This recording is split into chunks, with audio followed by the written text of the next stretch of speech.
sa ono mo baya adwuma awa natena ye the presidency no omunya ministers omunya deputy ministers nemo akatua wo mo abaje ane sikante ho a yede be mo se wo madwuma ya wo mo ya no yede be won chidom no se ode tutu sankoye soafo anaze soafo abedi akire ho a wone mampani tra kokoa mu agire oman hyehyɛ ho me kire cabinet minister nege se eye pepepepepepepepe enti edi keke ana enna won so as ministers or deputy ministers say omunya soafo anasa soafo abedi akire nemom adwuma mo ye no akatua ene hu enyanam a aban de be mo no de eye twam ministers krampo de enti wo sha eka aban abo mo no etese aban apau 100 ministers and deputy ministers pepe na me ka say asori for kombaji so na obi say for the rockers minia katache frifa ye the show na wo mo jeje so koso fire any papa na no se batakari na wote abuja po etino omumiaru na die no wa die pa na a sweet vibe papa na se batakari na wote abuja po etino the men Samuel Abu Jinapo you could see say ono an colleague friend and brother Asenso Boachu was even enjoying him Asenso gesture na or the na so for be say was sacrifice ni nuaba and ne ba e de ama NDC ama o madinkunim nanso so omuba aban mu the Mahama surrender himself with false prophets to the truth for bi and na ye ono yipamu na enche obeshase na wakasa Joseph Yami so ashase esu Joseph Yami ashase esu se ebromo breye wasantemantam ansa na nkurimdie no eba no eye bibia akoye nkran na afi ase appointment ko awokwa ye han ne he onim saa so wokra no ye de mawo babia ofri ba na ye de ankofobia no munya adwene benya so mfaso edie mantu ono no ama no ho ba na wotwe mieru de wo pa no ne nsa nka obeshase na wakasa na before say obeshase akasa no who's the first nka sports no eba o setted bits na nka ntete ho no eba na boys ni bia shase kasa o ma shase twetwe e Facebook na notable one minia Kwame Otua Patrick wono oye Joseph Yami chochomu chopa osi baby adun de so ntu ankon kran ya em say ade na be ye den na no mi hu say minia bright abakosem enso abetwe ofi say Abdallah na oye one of the vibrant communicators ewo Ashanti region say one day wonya ne tie di makotena London na bon bra na ono so ebetwe we say honestly some of the appointment hits differently and ono so ne de ebeto honum na Kwame Otua Patrick say the most expensive thing in the world is trust. It can take years to earn in a matter of seconds to lose. Ono God was say said the enanisi kono se sia ye to ba edema omi o manya 2 months entino 4 years e be say sia di se no wan to ankon kan ya anwa na bibi atono. And then Mustafa Bandi, Deputy General Secretary, also ever posted on Facebook said the saddest thing in my life is that I don't have a friend. As Obia Inama ewo party no yes office na question no appointment the man only office to okwa deputy national security operation on number one sa we na office kwantrem na Osadi Kofi and he's the deputy general secretary of the NDC Mustafa Bandi and now also abepo then just of no kakra na yemfa the Obaka Temusem number in them omuye with before just omutima sum they are just evil minimum the enti omo ye nyame adwuma Ghana so they are very evil obetumi sumu afidie sesi a ono obetumi asmo obi se onye wo sei onka sei mfa engu hu fin. And I think they have become a cartel to malign me. Obi frame me catch me say asofo bi say me yembo din kura wo your radio so. They shouldn't mention my name. Nam see anya hwe because Ghana no ye hwehwe ni mu and we are very hypocrites. Yam pen kware na NBC fo hwe yi NBC fo omo hwe yi say nkofo bi omama kwan aba president ho no omo de asum na ben no na so man hwe yi a asofo ni bi omo de asum pa na ben papa no na so man hwe yi a na yamu bi ya de ensegu yachi ni atena fom na se yeyi ya ho ne ka akira soro a ne ebesi o party ni mu no ebe bru ni padwe ni omo nti ase so because my life was in danger, my family life was in danger.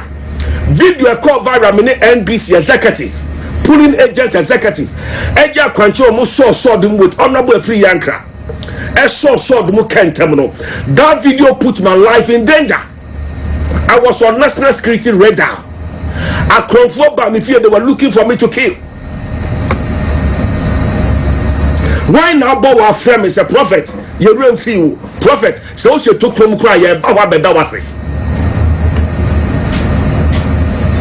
Ana ada woman ni maybe out here now. When you be no ni me normal, I can mention their names. Apart from honorable free and cross sending me message say they haven't forgotten about me. That is not enough. Because I have seen what they have done. I saw you on Makukom Akwadasi. I have seen it. Na say when you hear Mawasia Ubano Chrono. Maye Yeni Sumnasho. Do you know the people that are making mockery of me? I'm for Sreme. My sofa mini omo koya kwankyere efrem ya no pane awiane anime assume say e bia partner ma me bibi e na memfre omo say omo so mbedi omo de because ejumayefo fatana ketia se mapoto amanafia ye nchiri se me so me de bebom na se omo bubo dimpo na ko mo bo mi dimpo a aka me fa ni saa Bako MP Bako me boa no dodo ni asikoti ono so hwe ne ho yie sa on hwe ne ho yie papa anyasa me mana fno no sunsumu ade on kai so ba me nchen enumle 12 midnight ye yesunsu baduma ma ne baba 3 ansa no fi me fie ko ododo MP ni asikoti on hwe yie number back number damase sa nyesa mema na fro no MP sa me bua won with time mama momre me bo mu nyina din na minim na meyetia won so yes na utu ya bone so ka na chono. The politicians don't think about you. They don't have your interest at heart. It's about them. Now I have watched that over the years. Church here. Emma yitimi e cravo ade no Emma ne ye se papa ne de o ye sasabonsam o hwene Ghana fo ho Ghana problem nyina wo ho nyina no ne se yintimi NCC enye school yenyi school under trees in free ho yintimi emoden Emma anye bia no ye sikasem na sa at that time enam akokon na esie ene saa atoriye nchema chi wiase nyina yi echi na papa ne so otu saa na mo ne de nipa boni ni na na de na kwa kufado eya sasabonsam ni trimo den on po mani ye na kom de Ghana fo eninti no ma papa no entu anamo a wotu no ne nyina nso yenim sɛ saa dwumadie na wodie no na ye dwumadi a yedidi aboa ɔman ne nkankɔ ɔman ne mpuntuo ne nyina yenim sɛ saa dwumadi na wodi sɛ na dan kwakufo do wie ya enka daachi baabi no enka no abetimi atene hɔ ka sɛ de ye bobosia wɔ man mu de ye nnwuma bebree to na mo bebree na ye de bi ye kwan ne ade a yenim sɛ kwan no ye de to butu siso a etimi tika no ka betimi atika nanso enam political kara bi ene power bi a ye hwehwe nti no yetimi tena ase ema NDC asofo bi etimi starting kansɛm a ɛnsɛn mfata de faasa nneɛma wei nyinaa ho election 2024 na mode yawdie kakra abufuo kakra na de wankɔto aba ankɔto de ɔkɔto tiaye ɛsoso to tiae de ɔtena baabi kansɛm ma ɛde abufuo ne ahisɛm ɛsɛ ɛba party no so ɛkan thinking that the NDC are sacrosanct, thinking that the NDC is an aboda obetime kwa hyehonom na ehode ne ho betonom. They are just 2 months in office, but listen to these stories.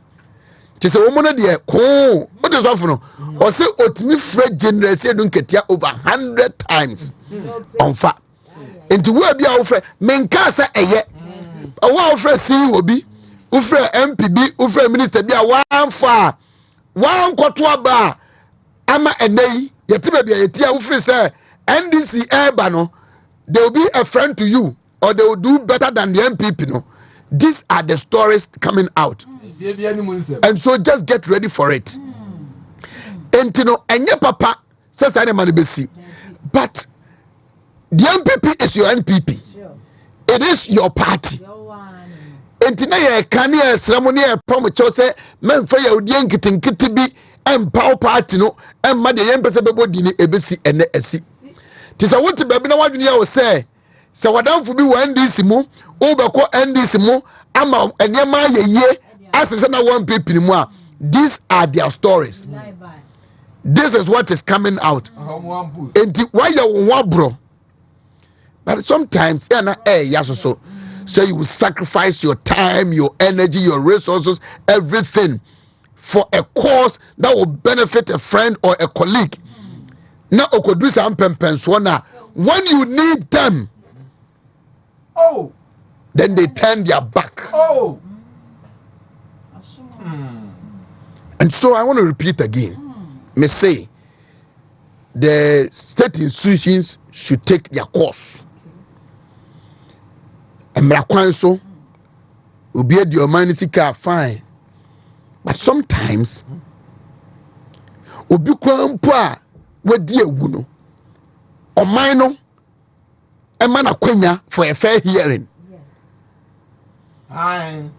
And so more for some reason best known to you. Say any pabone semuo say suba bone na moditiwo na mo hye chire on this gifty or worry issue na mo pull strengths no e ye be chire ni nyansa e be chire say yenso ho onye ne wo asem a e onye na asem. But don't take advantage of this situation na emma the waters no. And surprisingly, when I saw some many PKs upon say, no Friday or call NIB, Oma detaining no, na Omo money, be woman access to Nikunu, Oman access to the lawyers, Crampo, winning. Some of our party people were on social media, Robinson that said, Ayano crack, Yanchini dia, Yan detaining dia. And when you do these things, and then Omo no more yes, no, if you trace. Baby omufria the source no eyo obi a minim se maybe a twem oni gift nya problem kakra and so he is transferring omu internal issue to yes no but wait me makasa party mu asem no me ma me ho time kakra when the time is right sanko na they want to be seen as those who call the shot in the party no until their wishes and the best your party no. ebe mo obi ehun ya party for na hunu mu say the man bebre omu ya no it is in their own interest it is to satisfy their whims and caprices and out of the party the nipa bi omu na mo hye atade na mo bobo bi ma bodini wasahene okumkom boafo na ayebiafo wanwani wona didi man bidie ni ade what they are using you and the party to get a micro percent of it and I was like 1% improve na mu wona mo so mu se na wanwani cappuccino capo wanwani obidumbie general wanwani masha fed masha adwuma wura wanwani eno mu yusumu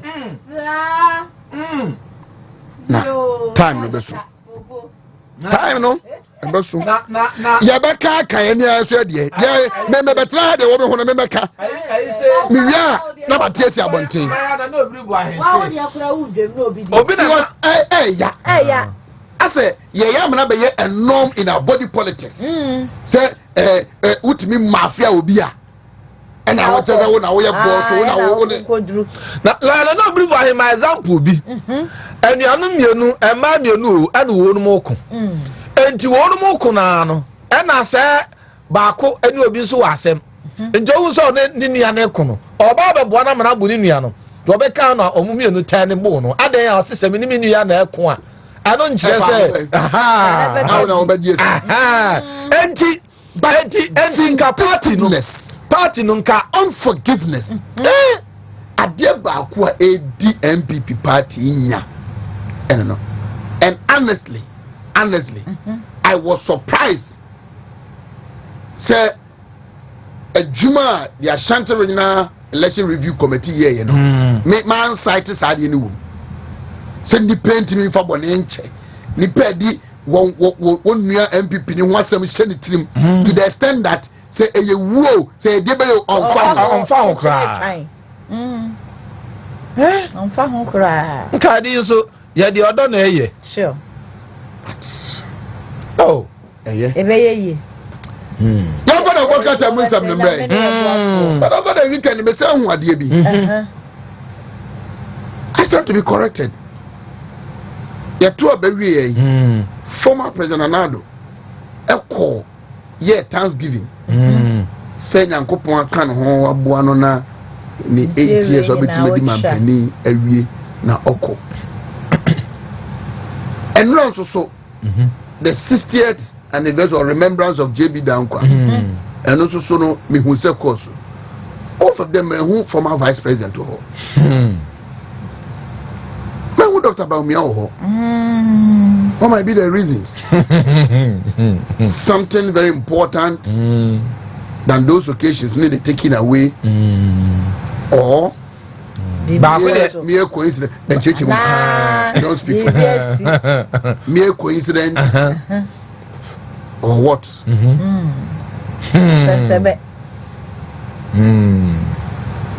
the party leadership, the council of elders, the patrons should make sure say what we are perceived to be happening should not be there. Sure. Or it shouldn't happen.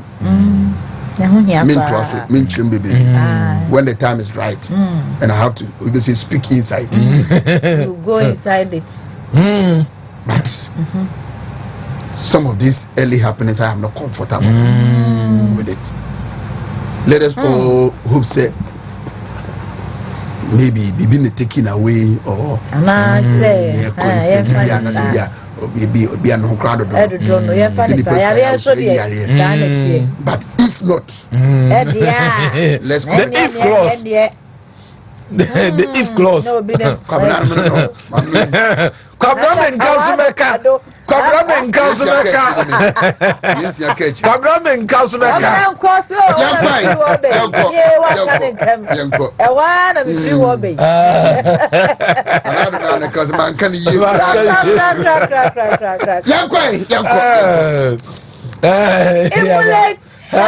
supplement. Where your Apostle African Jungle? The African star. I don't know what's serious.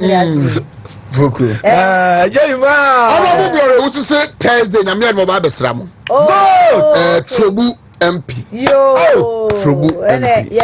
Honorable Gloria, good morning. Honorable Gloria Owusu Trobu MP. Oh, you be heading him. Yeah. Yeah, be heading him. Papa. Ana fokojo mo. You be heading him. Yankwa, 35 after 7. Yankwa. Oh, munta mesraye. Na we no. What's your position? They said a year to wo. We hear register. We had it. I register. I don't go sorry. So for a preacher to show. So be free. I saw them ever be free.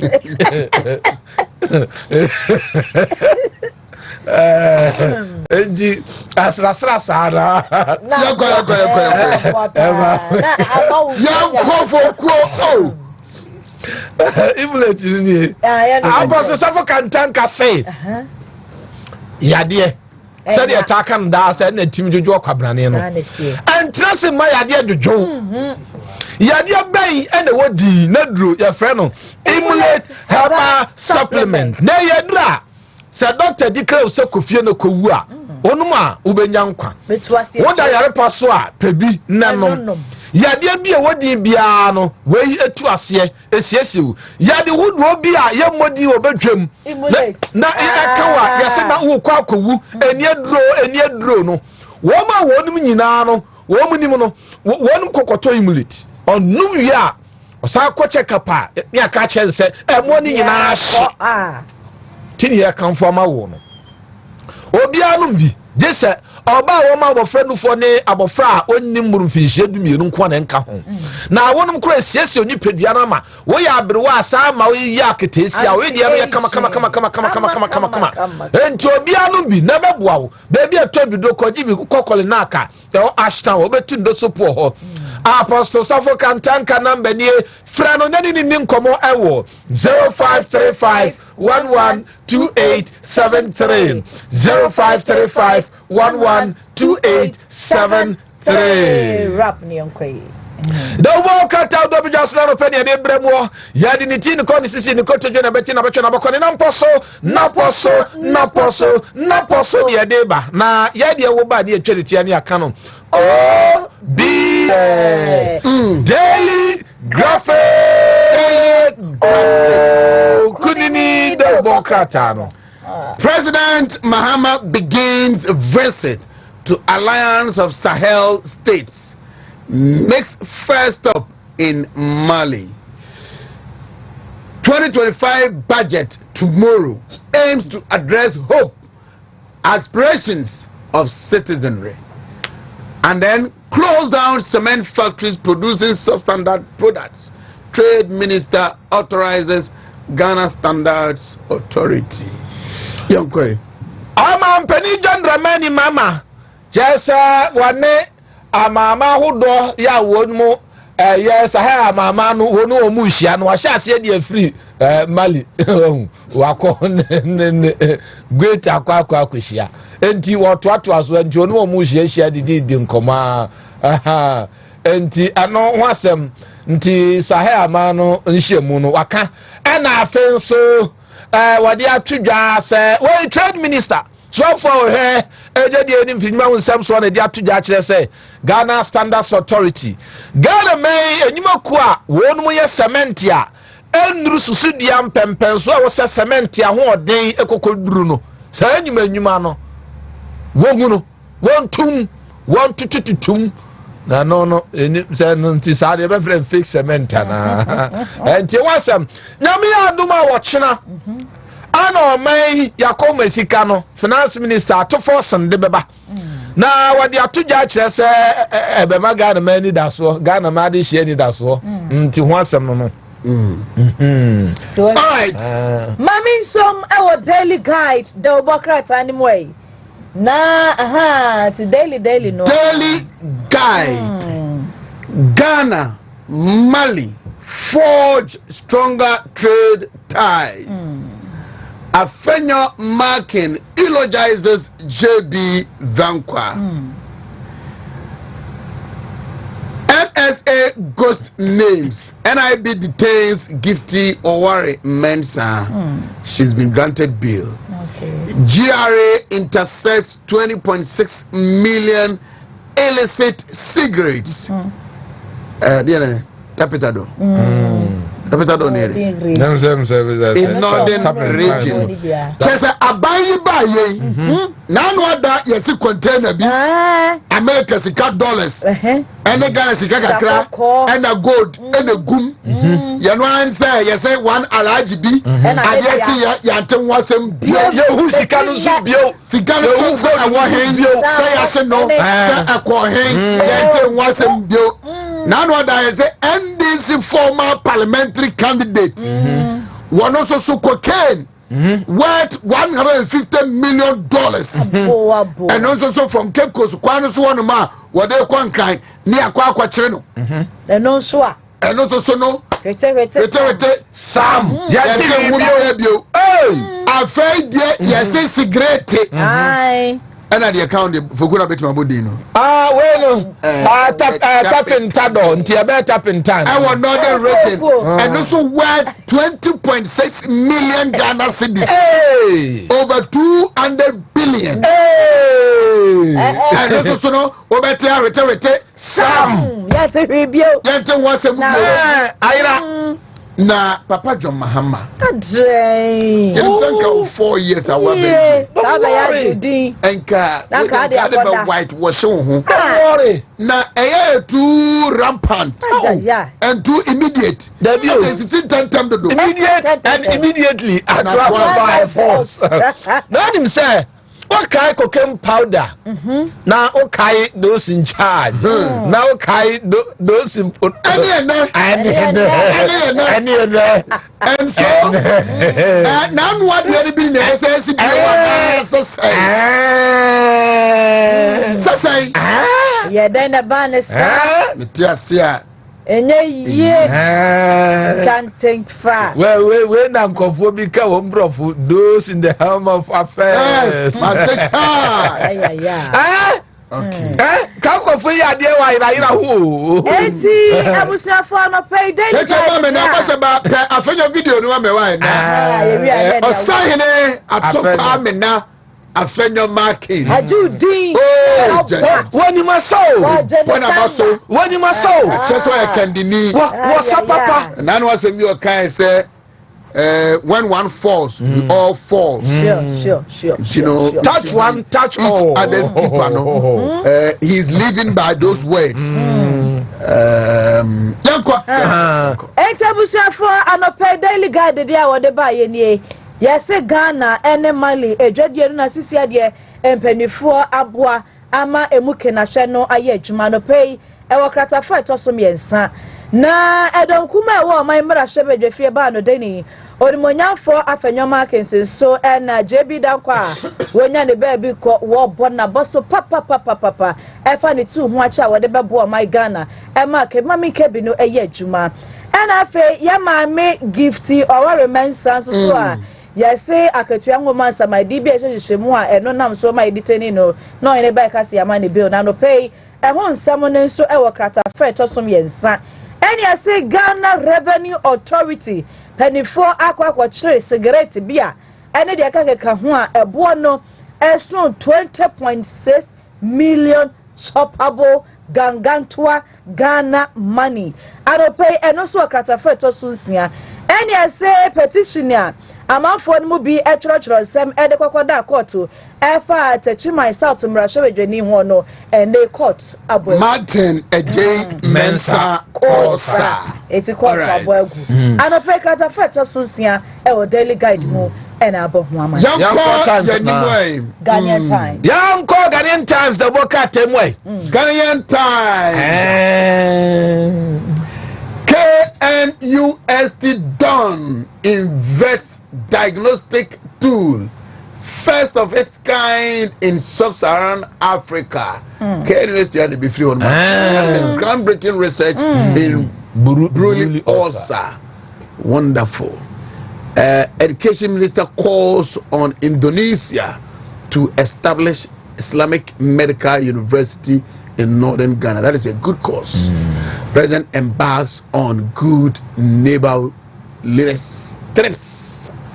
Yagway, abusiafo Ghanaian Times so ba ye de betu dwa katafa to so du mienu ana wode ato dwa kire se Kwame Nkrumah Suapon awo eye Santimanta mimu Kumasi Krodue mu aha Asantimewura eye chancellor live chancellor ana wonu betu ana mo bia kire se memu ebinsi da se wonu atumi ayade bia kire se bruli osapa o wo ya no yetimi de test ye ehwe eno hu dumadie ya no wode hosema ba betu dwa wa kire mu na so for hwa wo man Ghana nmasua wo nsem so so afọ akọfa asema betun komu na yase wono nso on Indonesia man akasa sede ebe ya wonu mu ebe boa na wababa besi Islamic medical university nso ewa ha nso no nti sound ya to mani ma benin so mama akwanto ya wa sha ase ya wo kona wode akwakohia greater ni ade no anwasem ewa hanom ya no krata no wode ababa tudwa Eziabusiafo anope Ruta Natural Products nso megusua me kanfo enupei ede amount na eno no eyemiensa ene we dwaman so Ruta mixture no anope ebebo pa malaria fever no de etete wono we ene edu a wodi to ase ede efri ni pedwe ni mu na Ruta life ne so bebo efin nkekan wa bia aba beji ni pedwe ni makente so no eye Ruta life na de room kama eduane na enra na judi ye na anope wo sore ye na asha osu a wo wonyare so asa wontiapo why cheko no anope Ruta life na no bi ebeyi ni nyina e de free wa ma wade ho na Ruta tonic ne so typhoid ya red go so ye stubborn said ye na babeji ni pedua na kanta so ada ne kwankro no me kan fu Ruta tonic e de amao kwadwa so enwom yese kobodi no bi ebeboa wo pa na doctor so no de kan ni beje ho pa ne sa no pei enka me chiro mu saye no na nchire mu de bro de me de ma so wabo modern friend no waboa wo 0244485632 0244485632 ani na wa amade bia fakoma Ghana Post wonum na de be ko amawo say ya mono ni mai bia so no wo de Ghana Post say ye bibia wo de be ko so opo so de ba Ghana nso afafa Ghana Post no am na be boa wo yan contract ni e fa Oheneba news our bogger paper Oheneba news okay Oheneba news Honorable Kojo Oppong Nkrumah exposes President Mahama and the majority caucus in Parliament. Let's focus on building stronger party, not flag bearer aspirants. Oheneba Boakye urges NPP. Ghana was on the path to economic recovery. Mahama can't rewrite history, says Abna Osei Asari. Free dialysis, 57 million Ghana cedis out of 1.9 billion Ghana cedis was captured in 2025 first quarter budget. Dr. Insia Asari. I think he was responding to Honorable Akando, the health minister, and some say free dialysis no abai tada anyen hihye bia amfa antu former CEO for Geopolitics officially hands over to new chief executive officer. Oheneba news. Yes, the burger paper. Our burger paper. Now, burger paper ne by way UK. Now, burger paper no ni.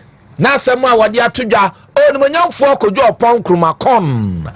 Ana kata anu kire mu se jasa wapa mampeni janda mani mama ane edom dodo ya wonmo mrahye de fie no ho ntoma na ne wonmo ya wapa wonmo ho ntoma no ano ho asem eda ha sema wo de kwa akɔhye ketase ya wabie so ho ano da honom ana afe usane de baase kakra Dr. Anthony Siansare kane no otuma mpenifo de fa pomdi wo nsem ho ano no so na sema wode aba betudwa kire se abandadano free dialysis and some of the buy and was say a year 57 million.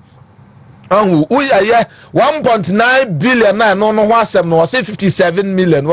capture wo year 2025 first quarter budget no mu nti ho asem ho ana Thomas Oheneba Kwame Boache the family CEO okay wonu ni mfoni na da ho no the incoming branch organizer for UK you krom ton abawe di omam to bi na ni mfoni na da we ana na sama waka di atodwa akire sen yanhwe se NPP amekomei mo behwe na amekom no masehya ma amekom no agina mom yie asen se mo be pre franka ekurafo we na so be franka ekurafo we na akoye ntoka ne ade ne ade na ha adwen mo hyehyɛ ma amekom no nyina na se ekura no okwa ma no ne ho a se amanfo aboto wo so ba campaign baby okoye bia the story na review no ready details e waka na ye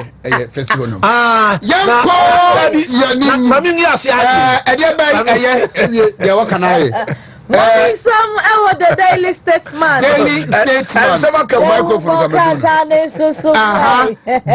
Statesman Sky Train saga is wild goose chase.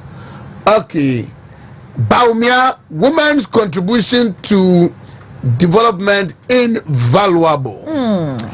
Ghana's democracy owes JB Dankwa.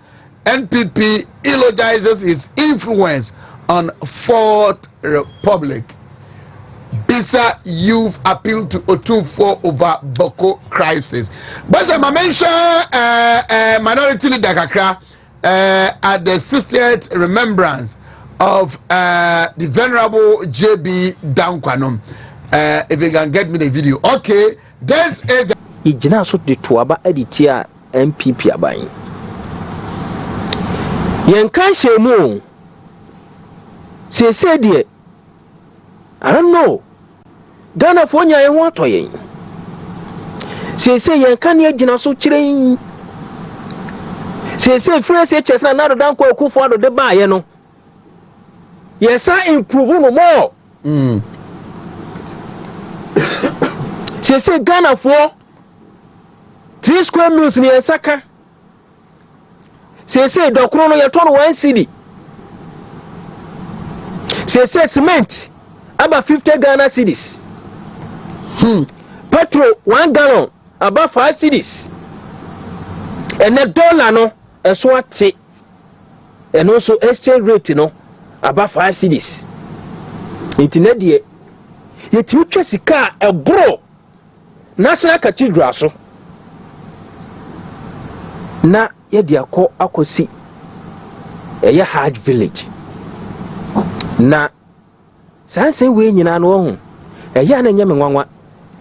So here baba kaya e bra na President Kofo AC your friends, some say friends is here very say Jubilee House so very say your friend now. Jubilee Flagstaff House. Flagstaff House. Say obisi Jubilee House, obisi Flagstaff House. Correct. Jubilee Flagstaff House. Correct. Now you see ya de bayan kokko ana meboa. Enen kokko ne gum. Yes, we NDC 40 me catch you say. E ho ya de bayan kokko. Omo say ya de bayan kokko. Timi kan se wenyina e de kire yen e mamro mo wi ni aba no ye de yen kokon so ampa ene eho oni di fidi Ghana ye yen kokon na brolest no oni ye yen di fidi Ghana sankrofo we ye wura mfi amomatimi asa tene sa de we e de atia ade chi ya ye se de de se nkrawofo tu sa my friend is saying, akwantu konkoro na omo che e airport Oheneba de bia woko.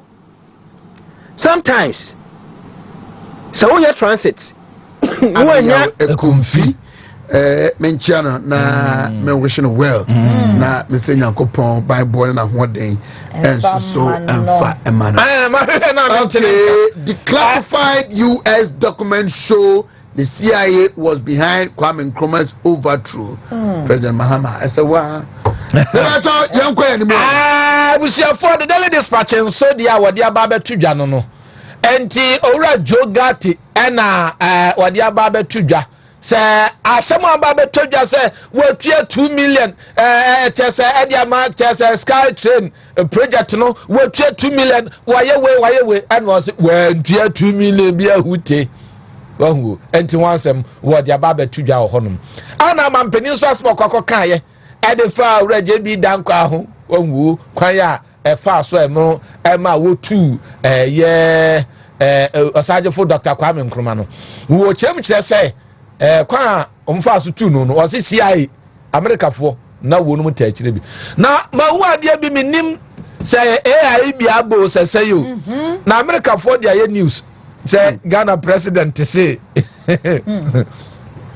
all right yanko yanim yenwodra na yanko GC brands on sa won fe mo onim awon fe ya de ewunya na wo ba bi asiesie ho wo ba siesie ho a ade edi nkan pa yo timi oba bia ma timi nya fenye na ha e ba sa na oni enyam no bia ba na wa ho fe na ba oba bia unyanya chese BO16 no na wa kachire na mom ya kanfo soldier mentholated balm and soldier mentholated powder and amawo sa wakwa adwuma bafia benya bibie die adwade awie no a wo kwa akoda no honam ya na wo de koda wo besode anopa untimi nkobio enti kopa soldier mentholated balm na wie na de sasa wo nan sode anopa no nya wode foforo betimi sade akwa adwuma bio enti ni akanfo amawo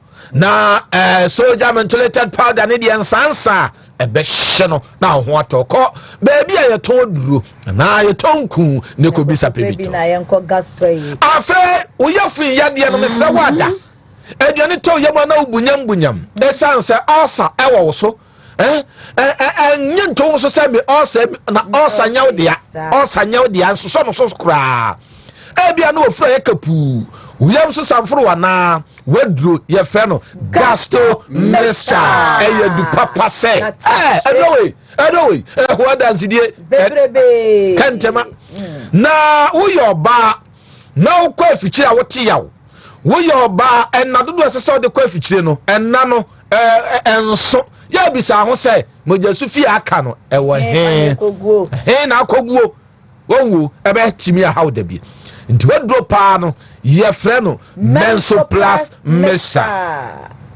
wa utie me meme Johnson ya nchimo Johnson ya Johnson na ya nchim ya nti yaw obi wa Johnson no osu bo wa Johnson no ochim bo wa Johnson ten Johnson ha ni ama ne biada wadro ye frɛ no Prosta plus Mr. Ninyina ye nature medics ni bia woko ba bia to abuduru a wo benya bia to doctor number ni enti ne yese frɛ no nani ni nkomo no e kra do twɛn number no ni 0248778899 0248778899 part 2 okay by the way and yeah, Papa, that's way. Hey, what's about patron na speed na no? We dey miana adabraka. Andrews kwadwa nwako. Kopega fo ade omi ewu bufu na o de ye de o ye. Yanko.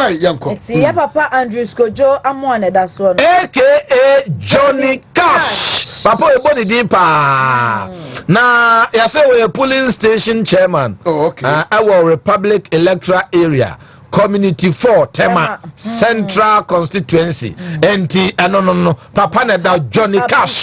Okay, happy birthday to you, Johnny Cash.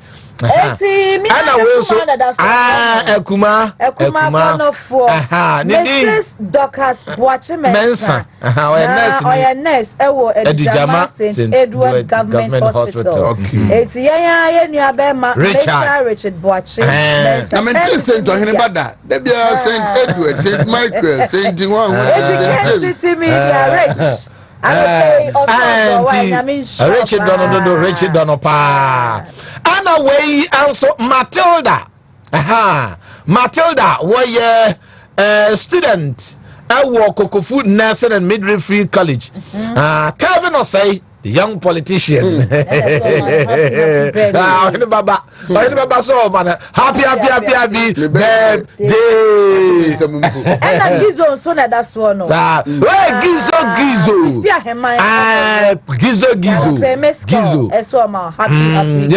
Happy birthday. All right. Who is next? Okay. Yes. Okay. Akwalei kra me ba we dey me birthday wish na me hwe ni dinner.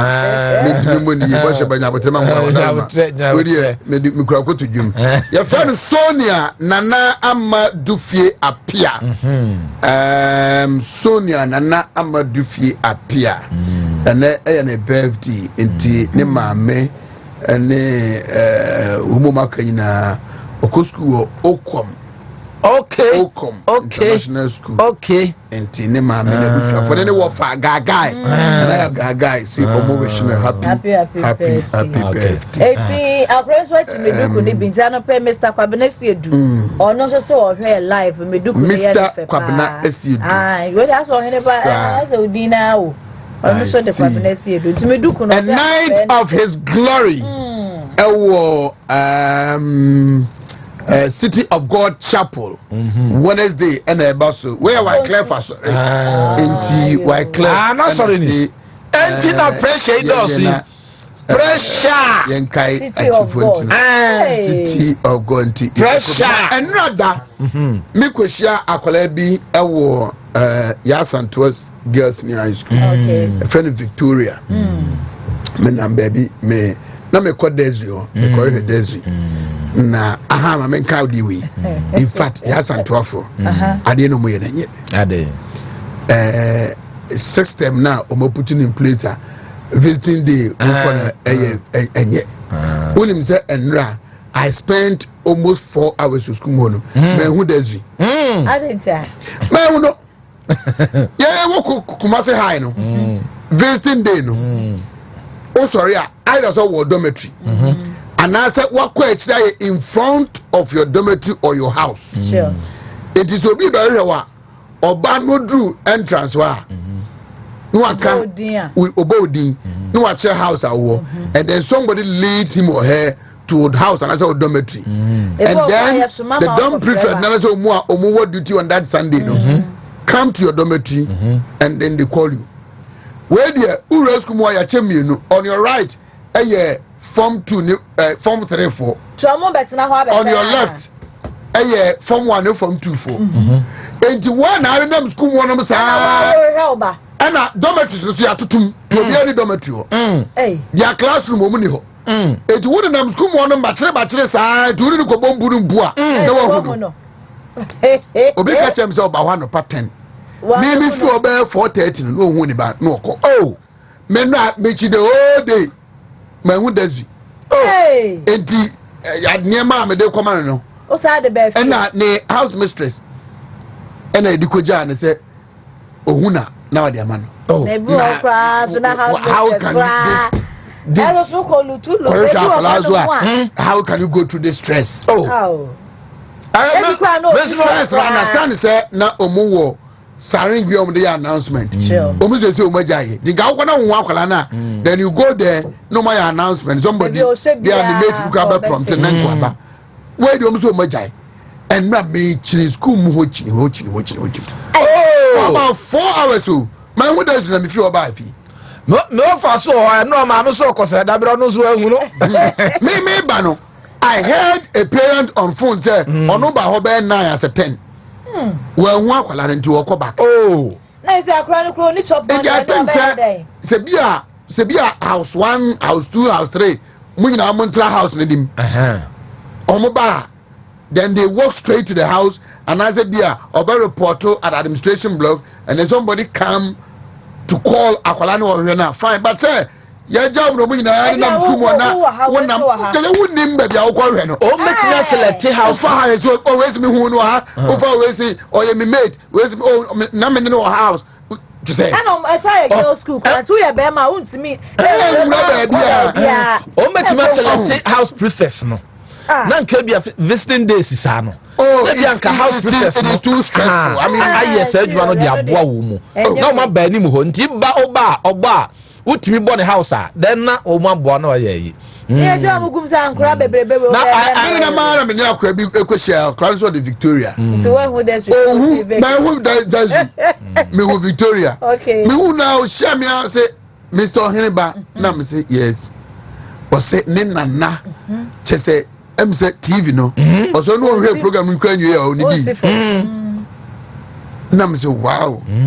O say na not tech e friend Victoria Agnes Amwako. Okay. Ne nana ni di Agnes Amwako de Victoria. Or form 2. Na che say ne ni age. So na me say oh Yusuf Franka ma friend na me.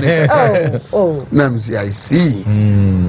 So but for Akrano to see me from afar, correct me, identify me. Akrano to school, man, they be aro TV. So I just say make it. Nina nane ding against Amwako what take. And Granny, and pay. We say good morning to you. A chow pa, I mean count. Cause one bomb pie my Suarez say Konongo Dumasi disaster victims. No, I'm sure Ghana for Intimam Peninkawo. Okay. Now, Yami Aduma 29th. I year Joy Assemblies of God. Right. And ye Papa Reverend Adom Blanson Kine. And Tibosha by myself at Tosman. Salary joy for Yami Aduma 29th. Ye Papa Wababa Sum. Na Wababa Suma, yes, I fed walk out me Jimu. And a Dahono. Yeah, Papa, Reverend Adom Blanson, Reverend, and yeah, Mamma Georgina. Papa. Oh, Befino, Papa, you never fino.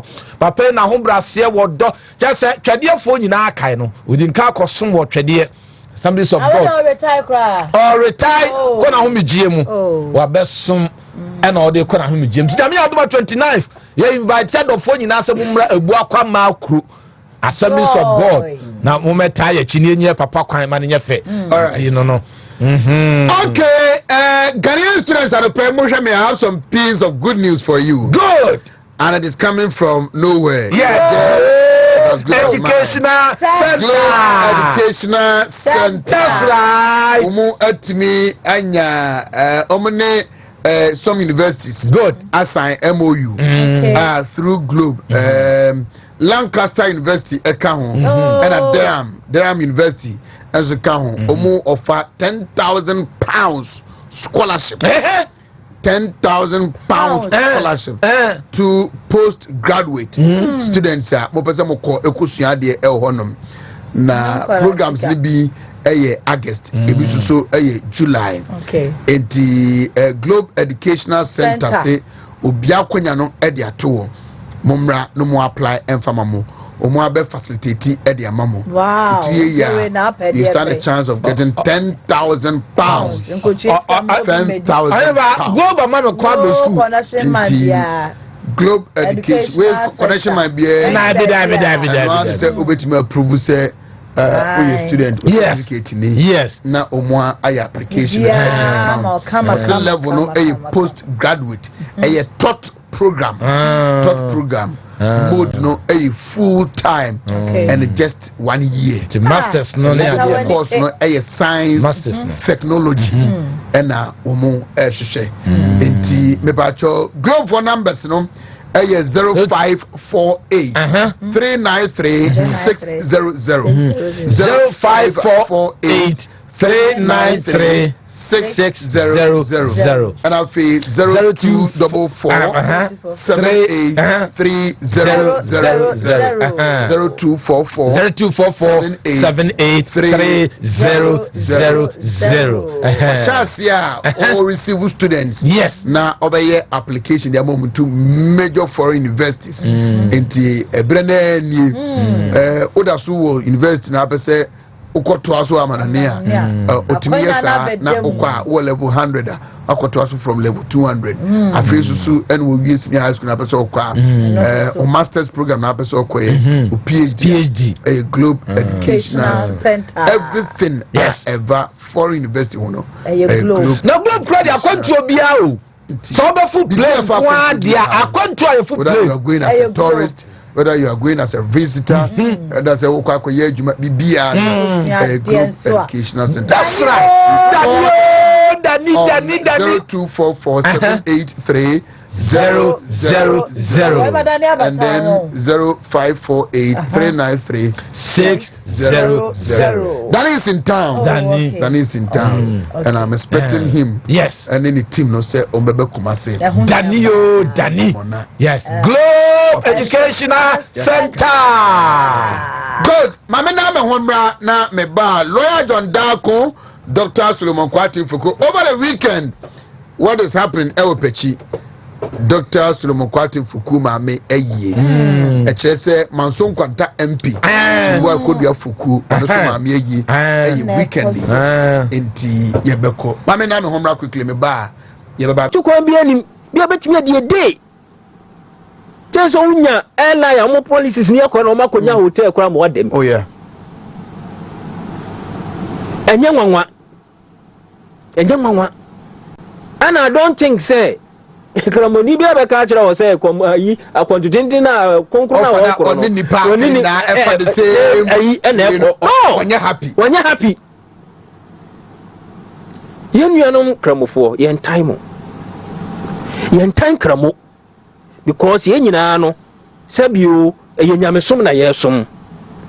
Enya me ye Kristo enya me ya say aban no ebe spend na emom politics edi awuramu nti no emaye kwa me nso yetimi ka bi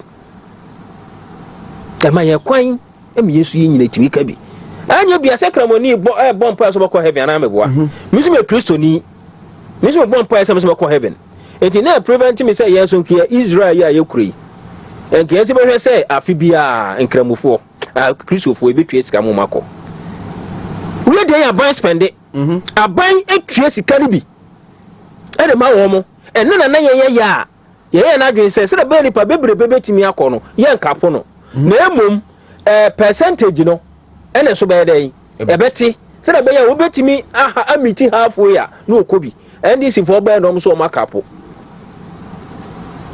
no kra no so obi so betimi akọ na se wa anya sa aban opportunity na yesi akapo so ti ase nanso enam sene ye de politics ewrem na ye feel say ye to sa na mo wei na yetimi di aboa ama Kristosom akwana nim ewo manim ama daachi etimi aboa ye nyina nso na daachi no so etimi aden arikopo back itself ama sika no etimi ayeden etimi ati saka na every one no yes yenye nanso ye ntimi enyina am yesi ye na e swimming pool e de mayen na ekufo da ye ade a waka asem a ebi mada amane ye ka sei se adwuma no da ho e da ho ene yesi de ye baba ne de ene taxpayers money na Ghana airport Israel for dia sikana ye tua no ho no airport company no e hwan dia e ye Ghana dia sika bia ye banyi afiri ho e de ko esa project ni bia no e ye taxpayers money say ye mfaso ene ye de ko ya say sa mfaso no ye mfa ankotu sa na mowe anko sisa village ya ye de ko akose free sechesim ye de ko akose Ghana health service im ye betimi de akọ Ministry of Agric akọ support on budget. So what are they talking about? Se mi jan fi so won ni nyansa eno no kwa na Ghana book emro so wi owigu ni yem to obi asua de biem no be ka kire se wo a wo be ka se hard village no e ya ban sika ene ye de koye no unim nyansa ye dana se sesa na odi atemo dia ana Ghana for ehu nothing wrong with it e de akoto abama wo mo amande wanya CEO ekodie ewo Ghana ye gold sem enyina ye de akoma no enye me nwanwa na emom ye twen asofo no na I don't think say ebetimi abaso I don't believe it. No amaya say ya ba yi. Yes bibia ni ho. Sika bia ni babia Ghana voto criminal managed mishandled economy. Chese Ghana dey say no, which has made Ghana a crime scene. Enti kura John Mahama February 2025. Enti kura no minimum wage 10%. We portray to the people say Ghana aboto bibia ni o manim sika bia ni ho edibia bibia we go so we preaching negative against the country. Let's also bet me say sika no bro national cathedral so and the akwa see hard villager e dana say waya de na ye twen so mbesha ase Technical University Papa Doctor Mache boss Pacham Joso na honamu to say Adominem Paibo abrewe yin so ahoboa to say so far so good. So far so good. I think say yeah family meetings ni bia antino yeah twen say nyankopon Saturday ewo hen pechi number 1 okay eye bia ni kromo hontino okay ntino we here direction to do kromo na hu bia wo su bia na yese ye Dr. Fukuma me yi na okay pechi number 1 ye fa hen na eko from Kumasi Obefa Obuasi Road. Okay. Obuasi Road over Trankurube Utra Trade. Now Kopech number 2, now Kopech number 1. Okay. And now through the other side and so over there, and you can turn against over straight. About yeah. Alright. Dr. Foucault any Manson Quanta MP. Mami eye Saturday. Good. My name come budget tomorrow.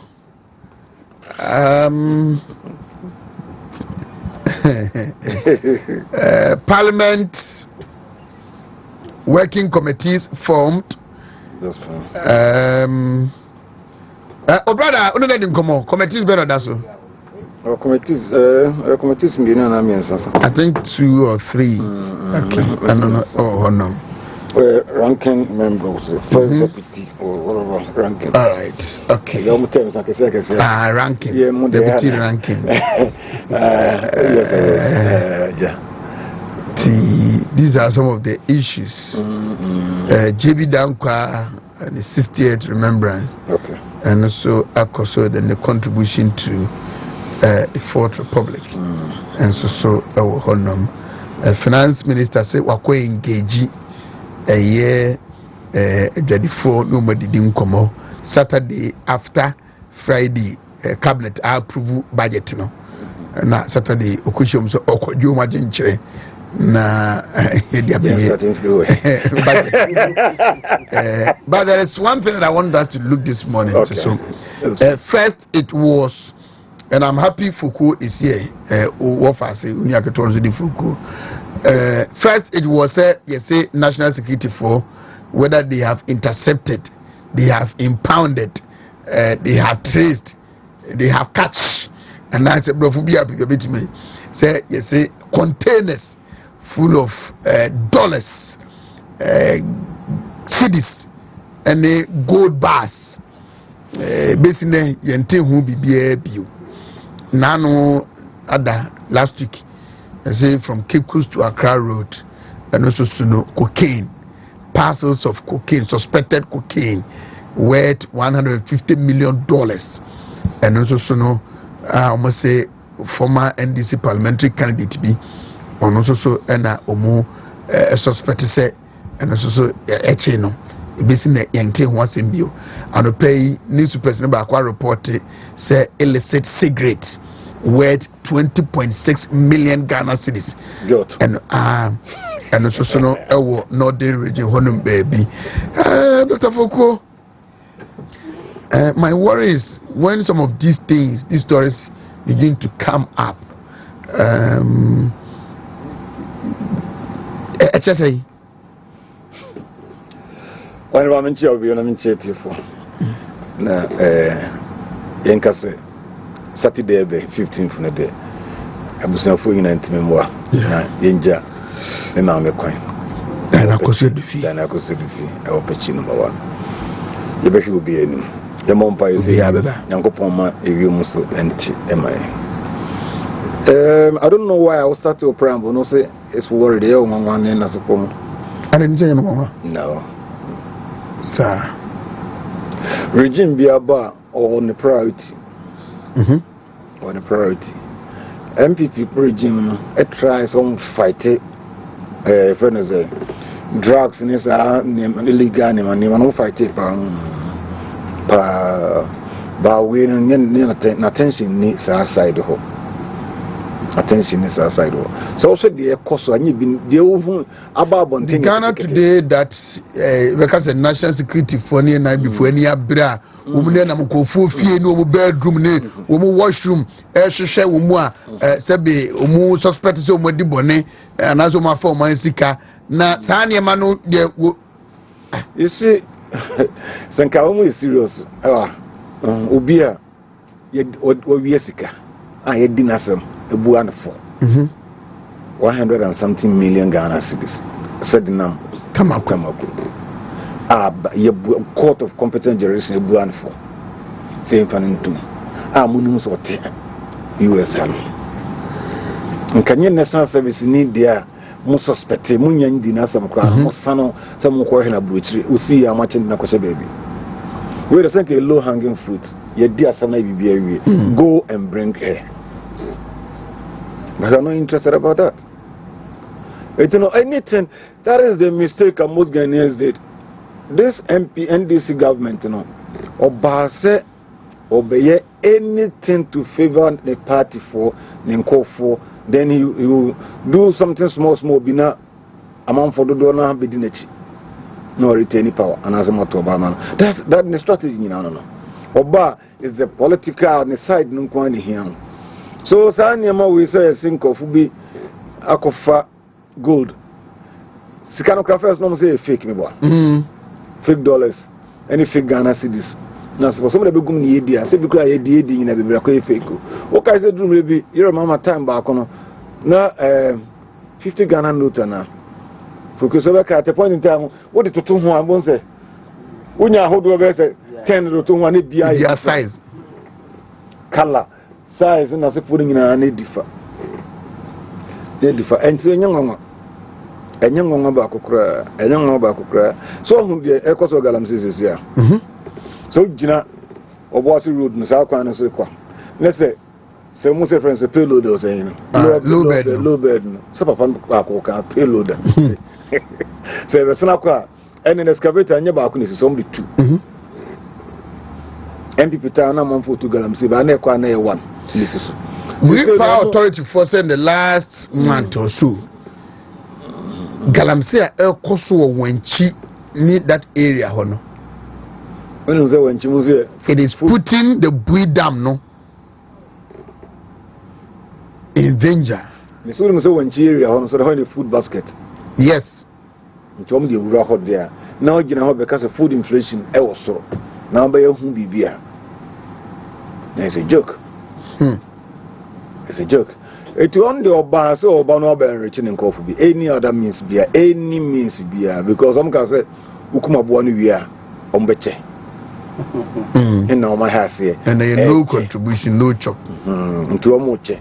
Until obi okope MP awenya. Parliamentary candidate was the wenya no. Or no cocaine wealth $150 million. Until next time, what me the coy when you actually will be what me a far with the meanings or the Kumania can see a coping. The next time, or any about we could contest so MPP news who could us out now and contest here. So, who dear grow $150 million. If you go there, how to cost this, if you go, ever brew, Masania Kayo. I just a governor on the bit me, a Kaiser's Kawi, yet me Kaiser's Kawi. So, they are preparing themselves. They are preparing themselves. They want to perpetuate power. They want to be a seat in They don't want to go. And anything that they will do to maintain power, no, they are doing it. How to enrich certain group of people, and they are empowering them. I tell you, they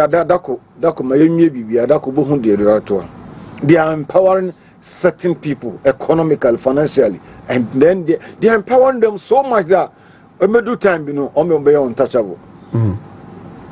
So Mr. Kroma de can you could do baby after nobody get closer to you because on Trasica, on Montresca be Branson or Benipano.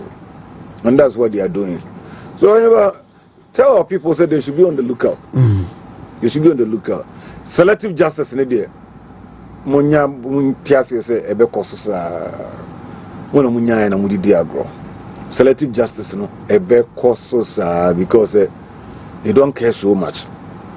And they are more the conversing Ghana for no do no conversing mom could do much. Other than that, research in saying Ghana for a people man. But they went and I don't know what I say a man a bus. And you know, that's what I can say. It's all okay. Mache. This bro. And if focus let's say another Roma.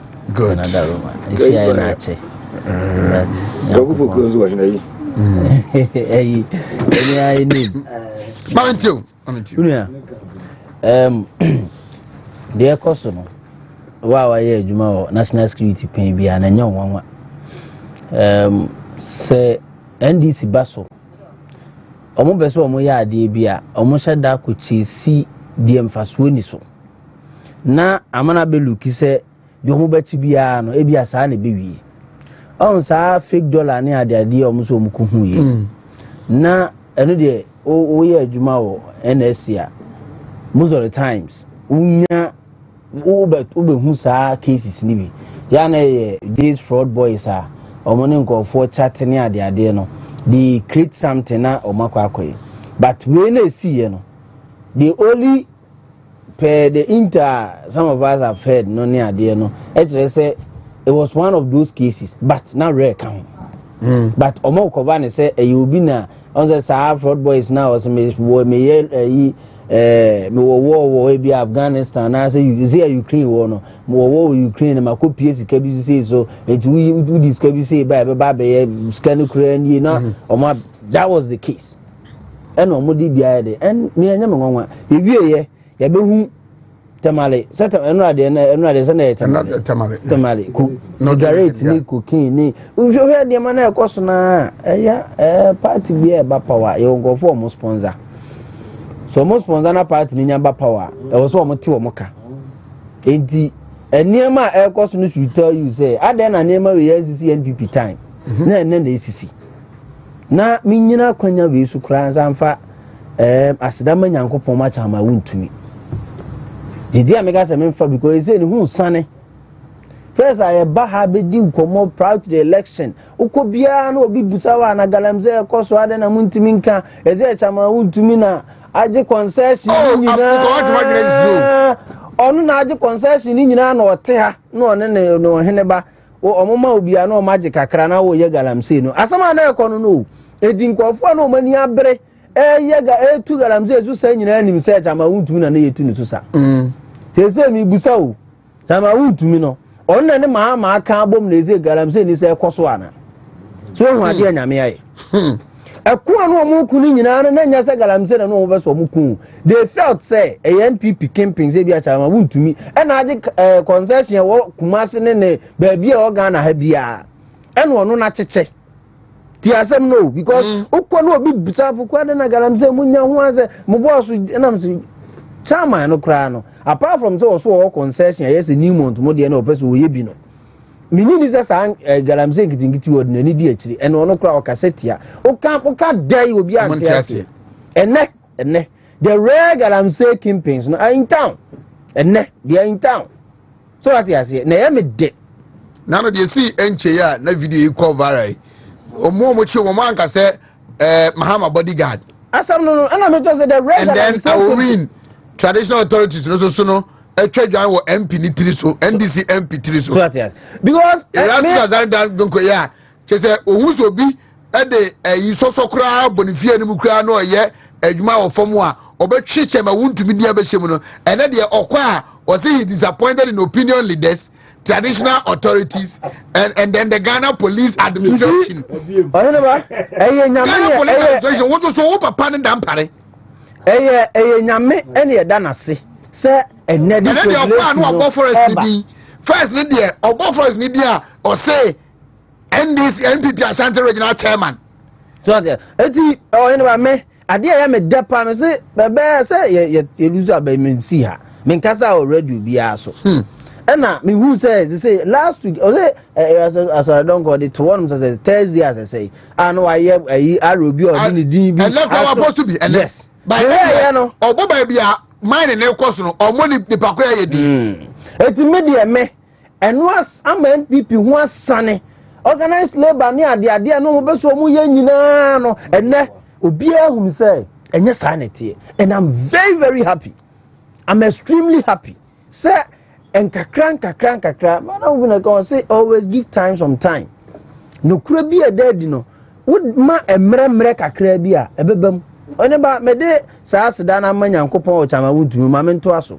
You see, President bia I'm rebi na me Captain Kode di nkomo.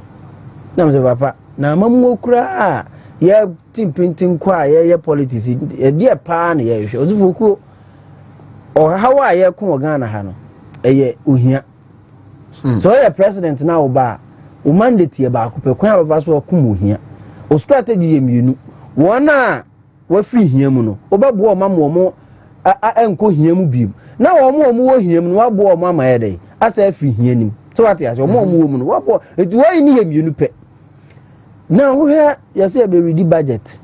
Budget aya kwaje cabinet approval.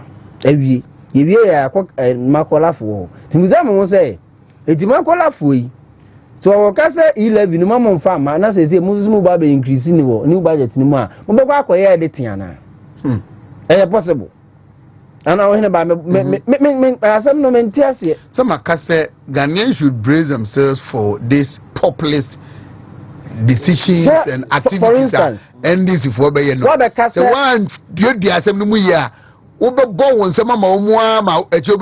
still confused. First years na kasi betu esika na ma wo no. Tio. Besine yentuai. Now, omo manifesto no ye youth youth manifesto. Youth manifesto yeah. Rally bi wo. Omo so omo nim number na ebewie no because they had it. Now, budget na omo be ye no. Omo be ye omo matese say na reduce say omo matua no ombe reimburse amo. Now the one thing yanko na otifie no. Obere embassy sika na dia komana na. What think komana because what did do and a year o manifesto what did do and a year campaign say oh numbers no mo be wie ni nyina no. Oh and to mu nyina ne omunko school. Eti mi bisa say sika de kwa komana wo fie. Ana say obi a ono no ne nsam wo bia watimi anya sika akotua dada no. Ono na say de komana. And I'm bet you with interest. And that is the fair deceit strategy and this you see. The Okobo Bessia the man about coin now, so be to your man, over to you with interest. And so what I say, what you know, I want to say. Another Sicano, Odia, so the Botsiana interest in the Nipanas and Tina or Koyanas or by. Now make us say, President dear, was said dear Bacope. So about Boaman Nipa or my free him, no mungo him beam. Now all more watch home a pea. What by President Kufuado? Afam mabunu numa minum omo aya dismiss no. I'm here to see somebody claim say what try 30. I'm here to see one pe. Ohwe yi ni mu a ohwe data na e ba ni nyina na they are all less than 30. O pusu omu nyina ekọ the poverty bracket. Ezo obi on ma organ because ye dey appointment ne ma no. E say kro akọji no obi no odi atoto ne mpane ade o. Obi fro pa na osu a Oheneba enya de ketwa.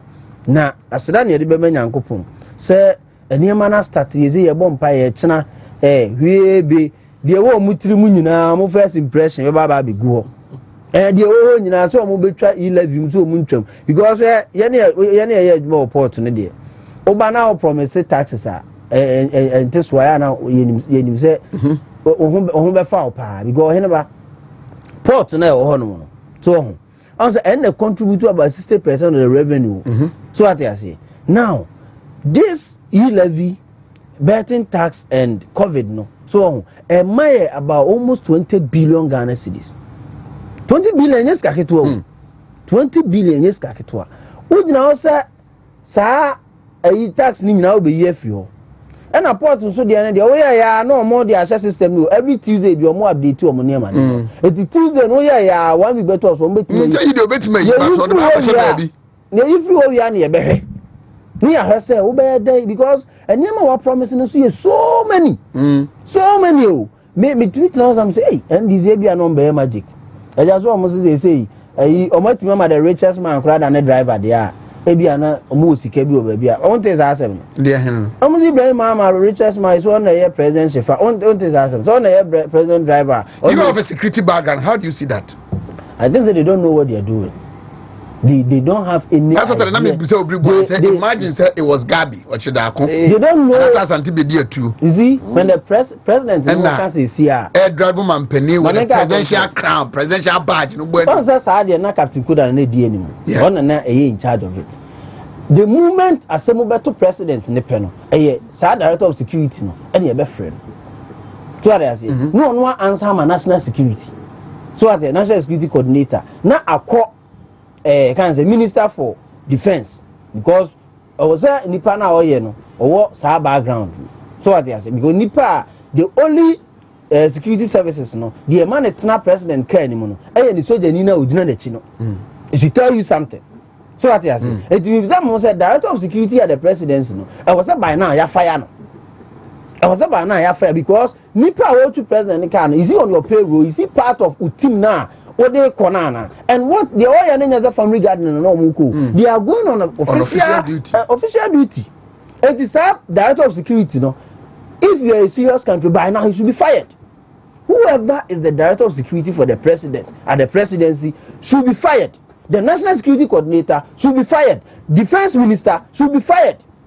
I'm telling you, interior minister. Not ever say a car no crowd there. Yeah, now mostly. The fact is say the national security coordinator, the director of security of the president, and also defense ministers should all be fired. And now they who kwa Ibrahim Mama si twika wa hana. What we did dan who say you? Who be the draft one who be that empty. Oh, Konana Ben Muno, yes, I need in a cover assembly. I did mean, what you say? A year would or starting anyway, cruelty, mockery, and I would say, a good year and what they are starting the presidency. Well, may I say 40 minutes after 8, Afe, Mamimfia Sukwa, Namenko Swami. Na many the legislator for the good people of Swami. Fukuyam de sana waka chema Wontumi asem na coincidentally chema Wontumi issues about 2013 or 14 question excavators over 500 there no lawyer John Dako was the lawyer na oka Wontumi asem any man. Honorable MP for Swami, good morning. You mean good morning? Na apum to say no mo mpaibo. 2 months in Parliament. Yes. Is it exciting or? Okay. Well, you mean I mean first I question I mean share me chrome for so me constituency ne asantumai obi a wotie Wontumi TV across the length and breadth of this country. The chair will be a question you're asking whether it's exciting. Well, Juma, my friend say constituencies across the country. I mean, NPP, Parliamentary, yeah, dear mine. For me, so I'm for a dear summer, manage in fact, it is humbling to know, say, out of so many thousands of people in the constituency, me constituency, who say, because some woman or Emershe Bedefi nti idea manage na and I'm grateful to them for the opportunity to serve them. And yeah, I can say it's very exciting. Well, I mean, so far you can say it's so good in the sense that Juma in the Parliament, you know, the yes, you hold the executive accountable. So president na pamfo no very so mu begina baby pa umbeye enema papa de to so ene se ye be hye emra na de to so ene so di mu pekese pa nse ye be kasa ama ye manfo nti we dis enema mensen etuto ho a meet me ka say it's been good e kind the fact that we hold the government accountable, the business, the ministers, no, or appoint to my beveti will move through the advice and consent clause. Now, so far, no, you John Dramani Mahama, any power do mobile, no, you fast process, no, Magana for a home, any power or mobile besumo, say, or maswafo. Dear Tosumi, no, say, Kasama and Manfo, no. So far, I've asked questions of the Minister for Energy about the doomsday situation in the Ashanti region and in Swami in particular. And Mayor's statement is also on the effect of electric vehicle importation on Swami magazine. Okay. And I can say I'm also speaking as a voice for my people. The legislative aspect, no, I feel near Besha with the composition of the committees. And it makes me, like I say, so far, these three things, no, Yaimutu, Aka Rashanan Kasano, I beshe. The first part, Ebeye, said the engineer can budget Ebano. If we are see a party appropriation bill, it makes me a abano, a yisika now was spend. It will be one of the first bills ever passed. And I can say, with our responsibilities as members of parliament, and in my case, like I said, you say me 2 months into the 4-year mandate, Swami 4 Ede Amawo, and then Ghana 4 Ede Ama John Dramani Mahama and the NDC.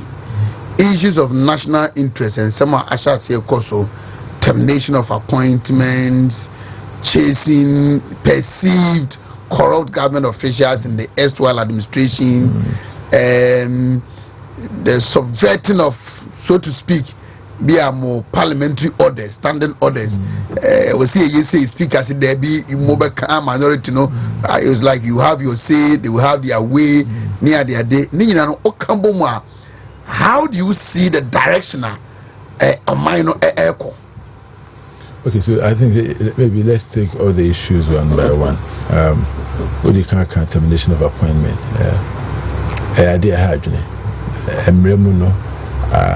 Appointments via NPP are buying and refusal. They were all legal.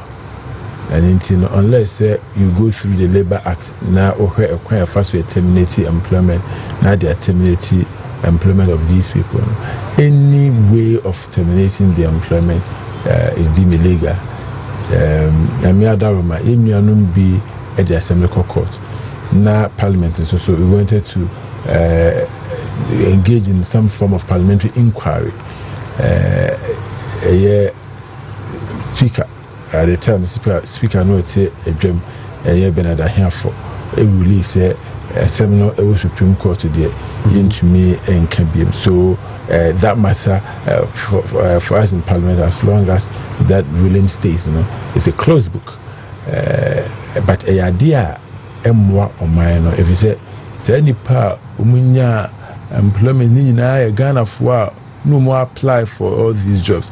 I feel now more employment na aba.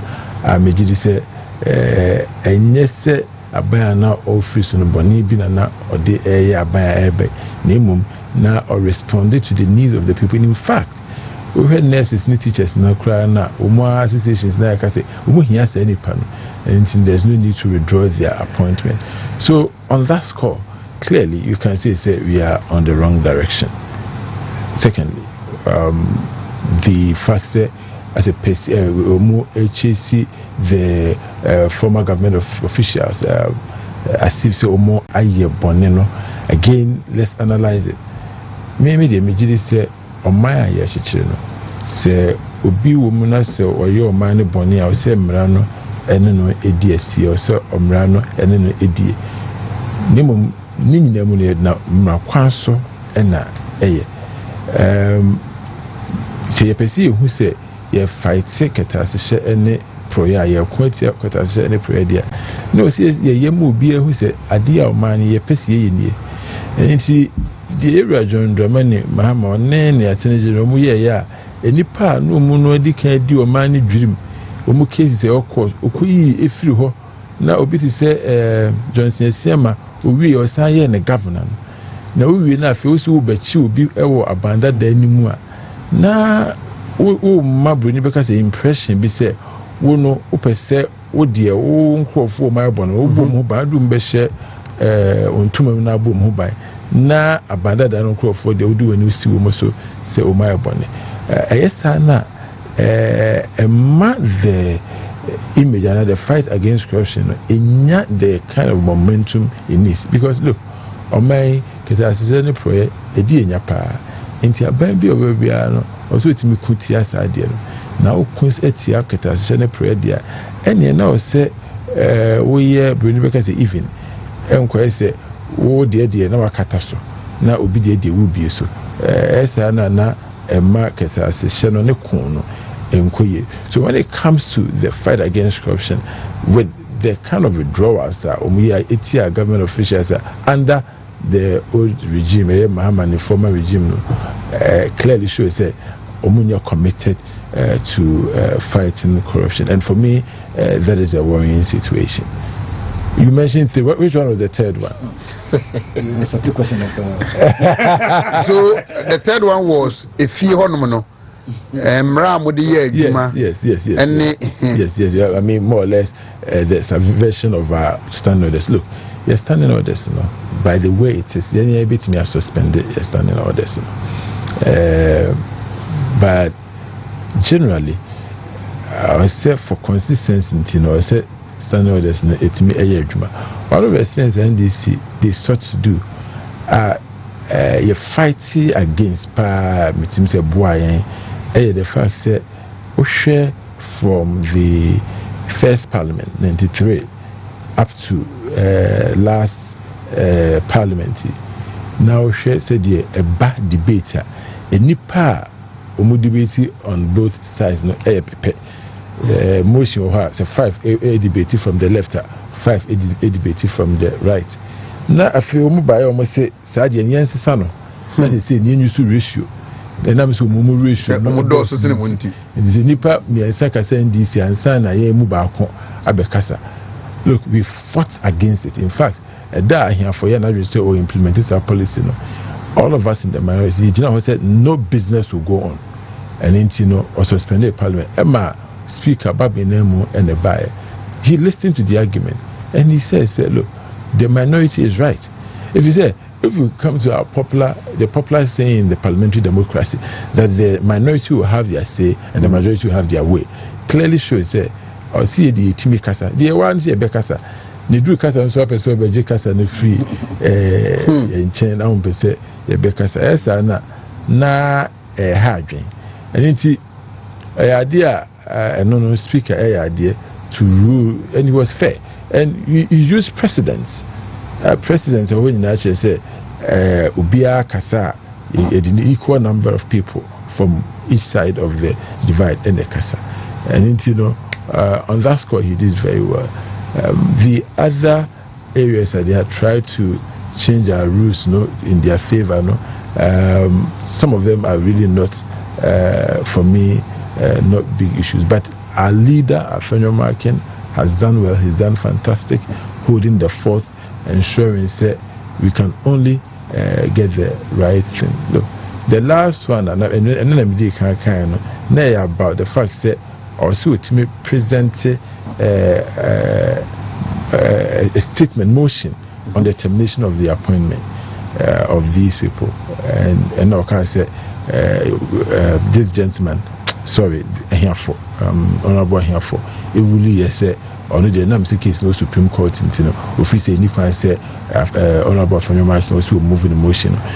I was surprised because what he did, I say we are ceding our parliamentary authority to the third arm of government. We should be able to also investigate things on our own, because we are also an equal branch of government. And I think it was wrong. It drew baby because of partisanship, and we seem to forget the law. Parliament is a very powerful institution, and we shouldn't, because as in this case, NDC, they have majority, succumb parliamentary authority under the executive nor judiciary. Yes, and now we are changing the authority of Parliament. So nominees are mobile for vetting. The questions that were thrown to them, the responses that came,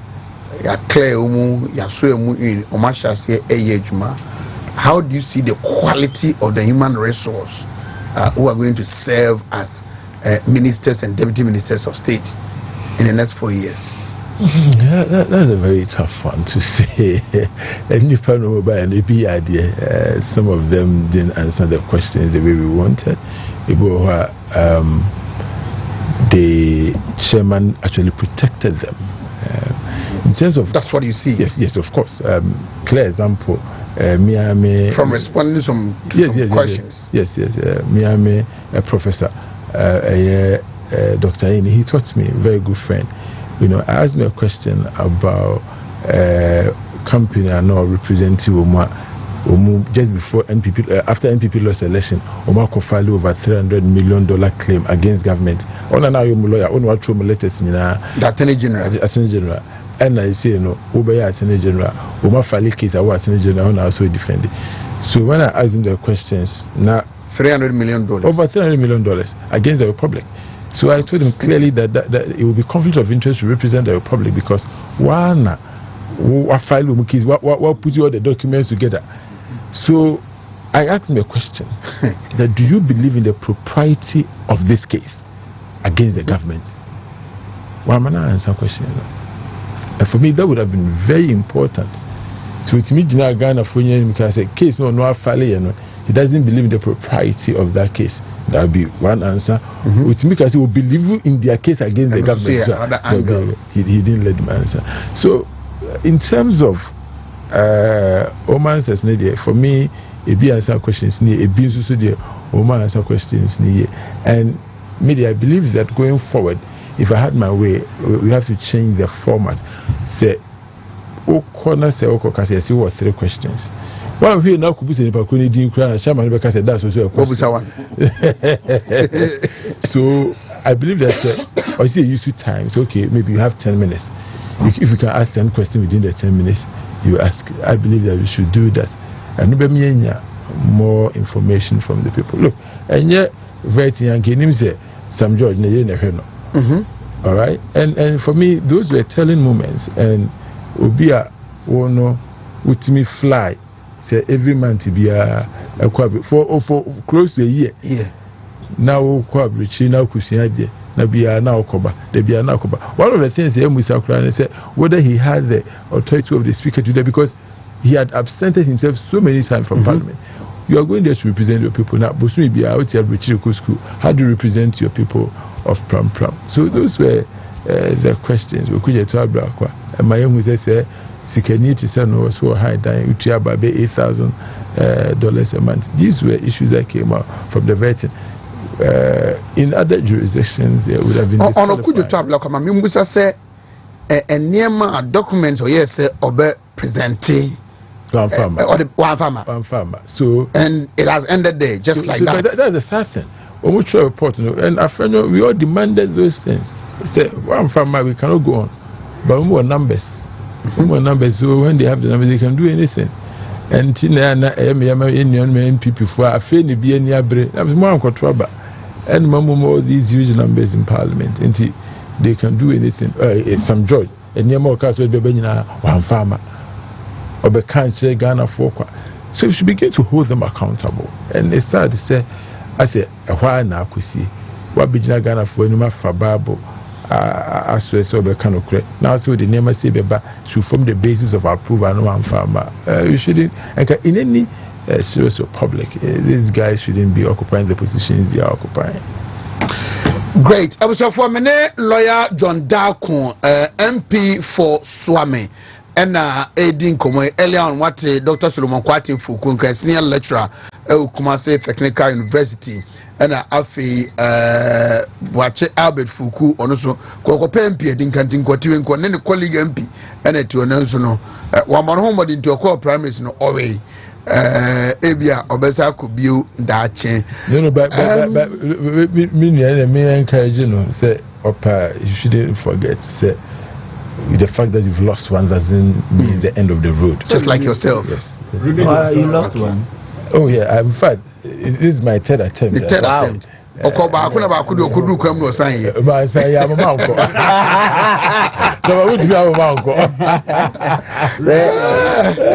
Is it interestingly omo election na for one or two reasons chairman yes say e bia jai men konya here. Ya man for free say time na chairman time omo. Until people get to know say lawyer John Darko chairman ka say ma onko no. Na at that time no he was still the lawyer for chairman Wontumi, you know. Sometimes me nana ejina me so mama ntimi anya dey uncle and we were reconsidering by the work and me nu adu si nyina yi. So your committees are out. Committees been or several or so. Okay, so I'm on 3 committees. The first committee is subsidiary legislation. Yeah, how do you say how them say Jumakesi power? All the agencies or more maybe the act now, the regulation and no, and the implementing part of the law. Okay. And human regulations, it's our allies about the subsidiary legislation. And then I'm also the vice chair of Environment, Science and Technology Committee. Wow. Vice chairman. Of course, me. Oh yes. I mean, for me, it would be a very important issue. Say, I am for the last 12-13 years, I've been teaching environmental law and natural resources law again. So I understand the area, understand the concept, and I hope to be able to assist my people to be able to deliver. Ogunde is my chairman. Okay. And yes, I'm sure somebody Atanechi Abua Ama Yashe SCC. Environmental issues are very important to me. And then I also serve on the local government committee.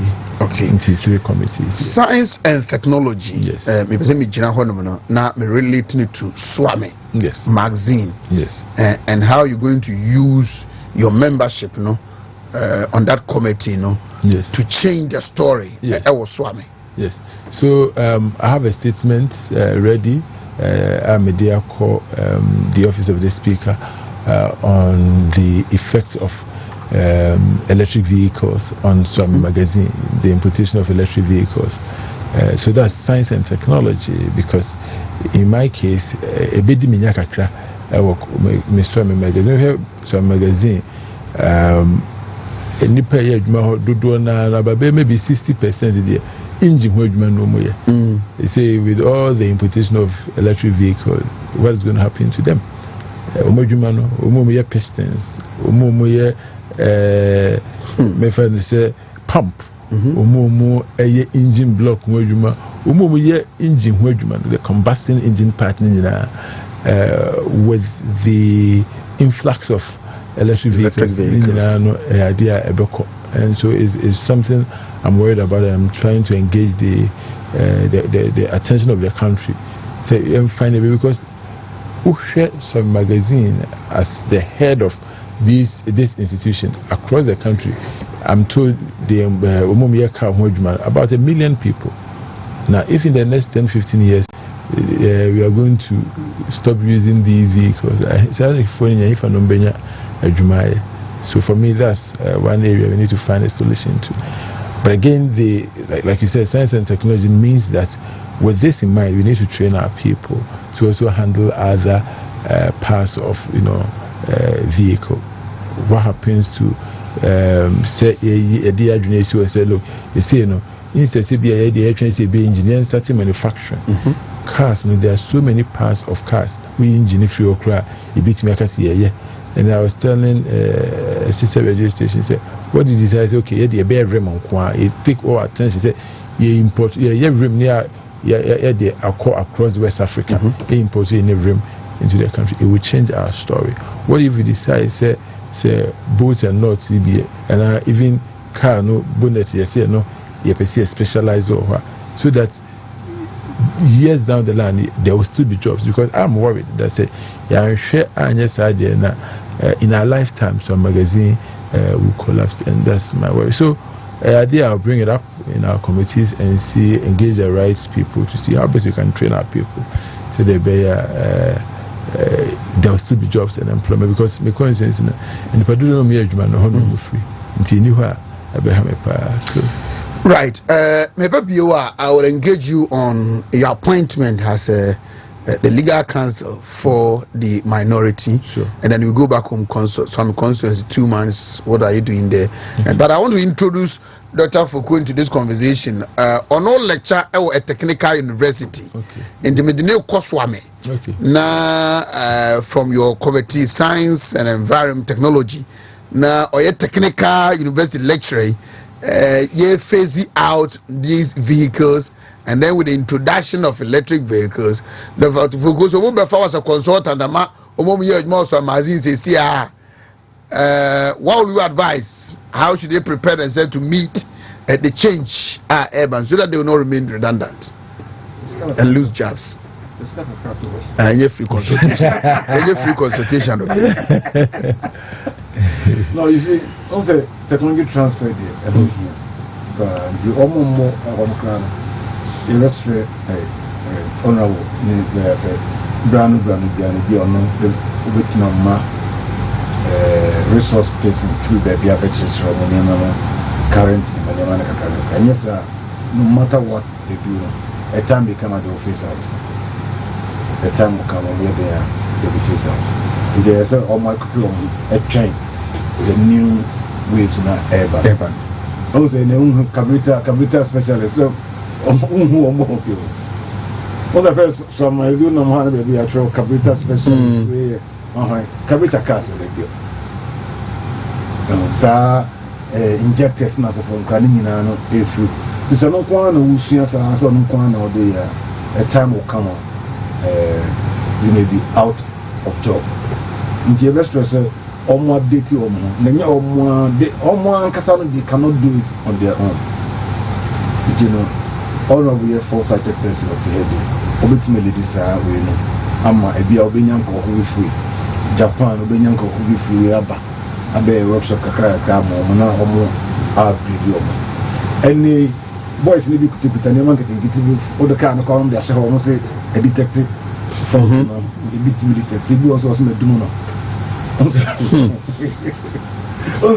what the Zoom is. Check engine. I was in my clear. If had a stop on the but not 4th and Casabi, a detective dinner.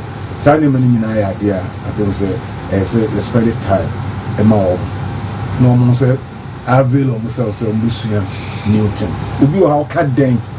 And the performer was it, with the car food because we were from the never. Mude oka akoma wo mu no na watwitwa wo ye ne bi na notes ni bi otutu afiri mu wa disconnect ni ma busa say enye wo ho kwa no I direct captain so you no ye free you understand it no sa ne mani nyina no de o mu ye fortunate so manya obi a MP person obo mo atin say and really do they should avail themselves. Obok Material University, mechanical engineering department. Almost our machines, you know, I'm not so much into those things. How much Timitra, Oko Professor, Prince Money will more producer some. Ombetimia tre or more Sanya Money in Abbey. Avic Center Bureau. Almost our tools, Yemen in Abbey, technology in the bureau. But we had so really free crabbing a dimma. Oh, you're free among us, Omombra. Oh, you're free among Crana, Ubu Crana, or say Omba. Titiana, that's what we do. But I can't almost say, honorable protective almost saying electric vehicles no be me markets and answer backers you protect almost saying a time will come up no more continue with their old style now they'll be done that on say the tarazu for no apart from the say almost to national tafuku na tarazu say omo to tarazu no omoju o maka ne say esie tum amanfo na so no moturu esie ono kra task for na sanfa pamo wo na mo zu tarazu for wo mo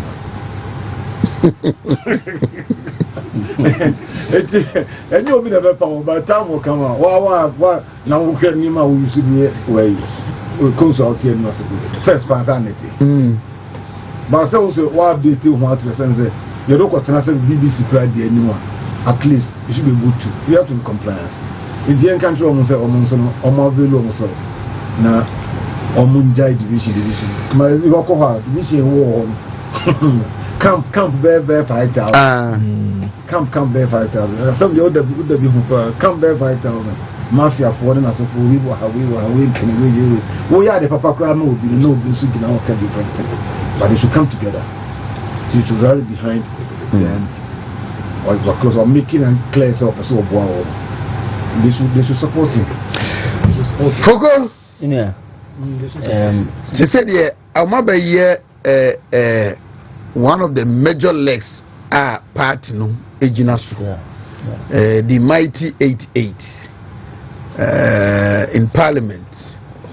Holding the government accountable, energizing the party's base, and then taking some critical decisions, especially when reps on the National Council, no, in attempts to rebuild, restructure, coupled with the parliamentary works on one now, secure next way.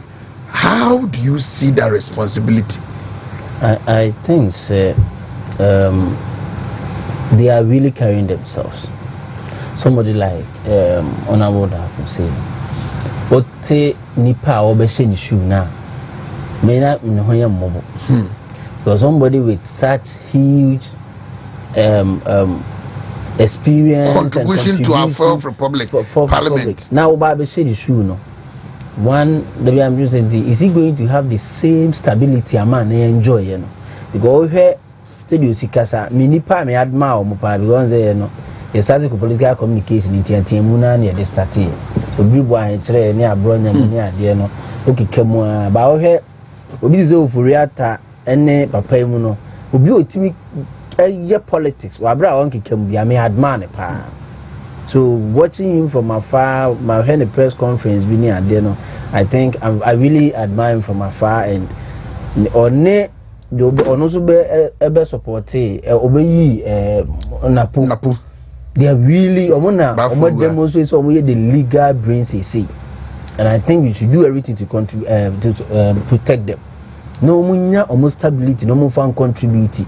So because already said they na Dr. Fuku can problem what so I'm going to grow and almost the best almost say drew her not changes be but more any brand me swear honorable so because maybe a trim na telephone who fufu ani abefra so wanya call na di information center because what they are talking obesa afre if you want a back credit obi so kwehye butu no mu a so be pie no obi abewura if you want na mobile phone yi ba kakra enti omo ana omo yesa you know omo be ye credit ton ena na credit no ye the mobile money na eto enti omo nyina so migrate abeton phone so at as into obi anu o wasa aside ni be na wonye mobile money a oton phone so at in as into omo so nhwe how they can adapt to the change na eba no na mwa na maka say mi say minim say anya dey obekwa akoye report National Council because anya dey baby our family other say legal na say we me propose and say I was say nyina no ye boa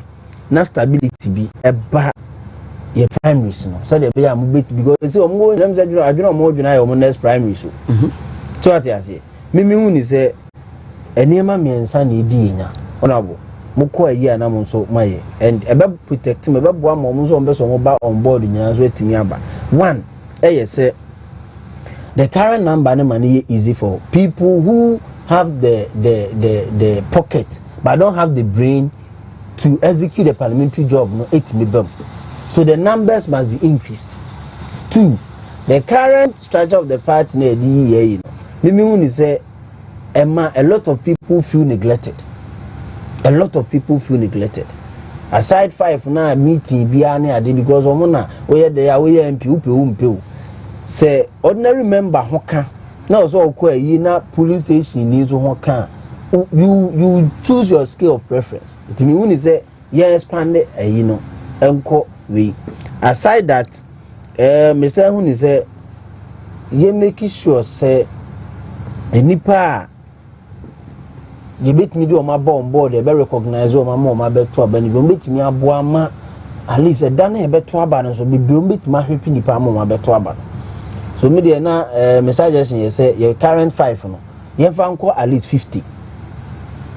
Now, you say your chairman, your 5. You make sure say every EBR no 5 you are 10.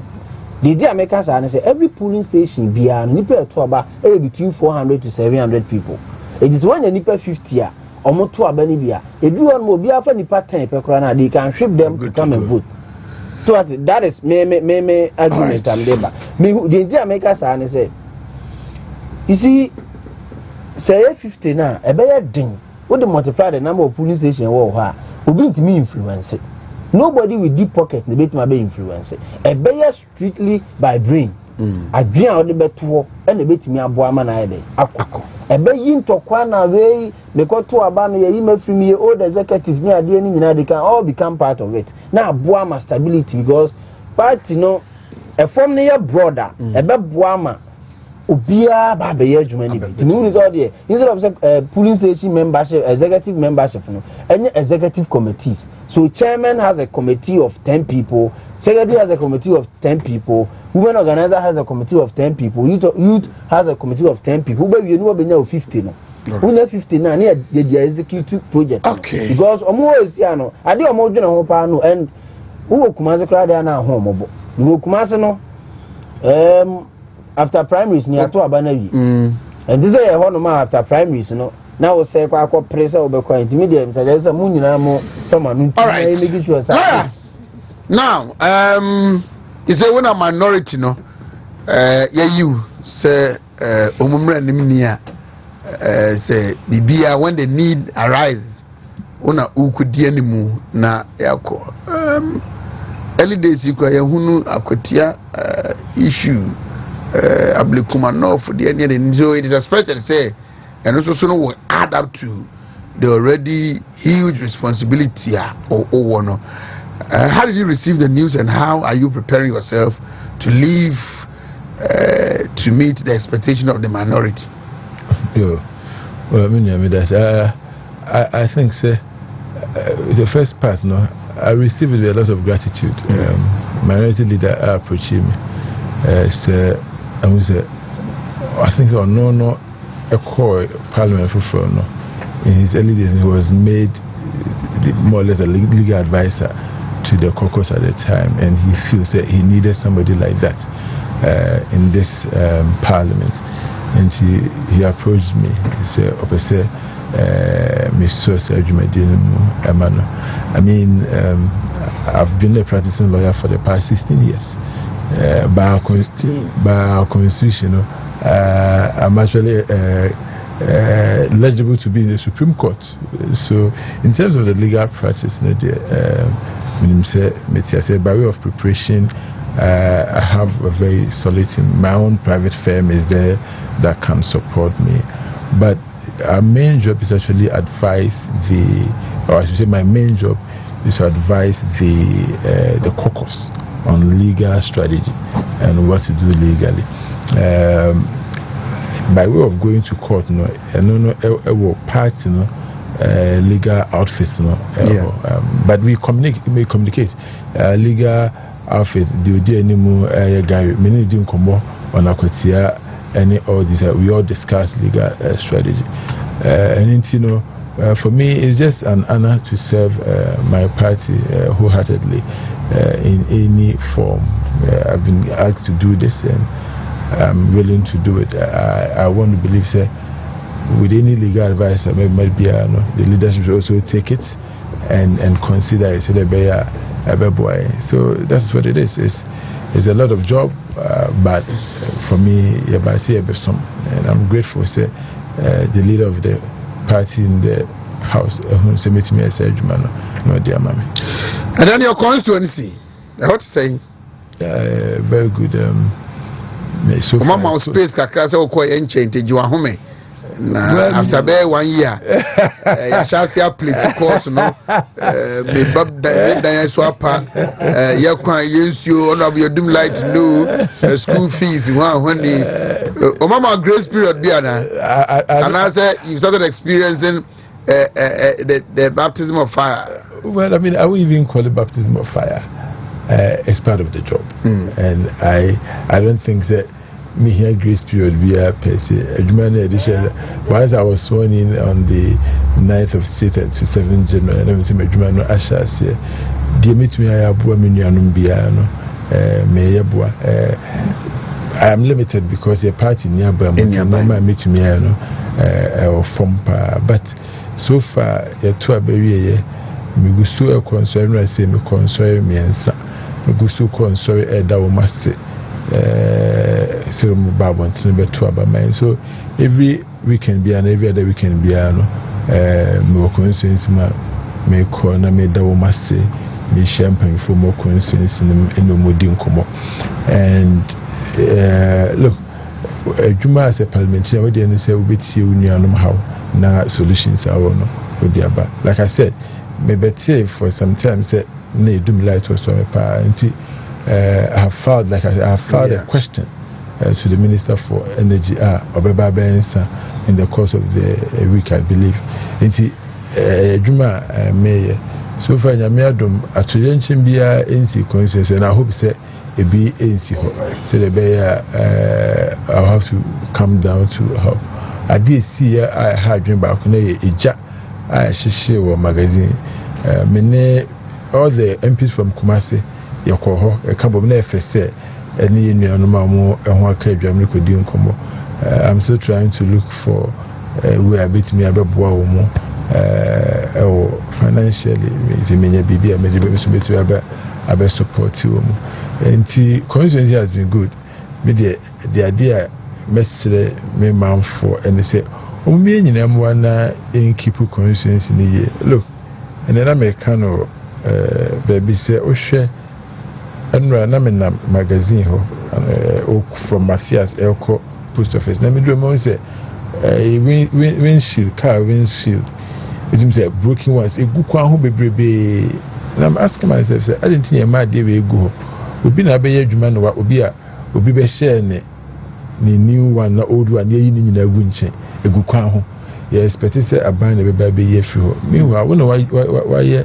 enya osika so na yen keep conscience ni clean it's sad say enei onama obi num nsuo no agya to form eto nsuo no rubber ni ato gatem ha dwen ma conscience ni mu efi obi a momodin say we dey baby a wonko a wote no keep the place clean obi a ne dey nkakra say ebeboa magazine gya hihie esu obi o ha okọ anwumre a wapon adwuma no Friday and Friday na juso no a soldier a obi a wabobo na ma no a soldier say wo hye no agya hokọ adwuma and from it me boja no na akoto obi shop ene ma ahye wo ne car abano nya sem keso enti ade say ade hia me ba ko ye kwan timpon na sa kwan no de enye so amefo kwan no say bo ho mpae kuma sia santima ne ga na nyina fi say international road say timi ye ni ye beboa easy the traffic situation in the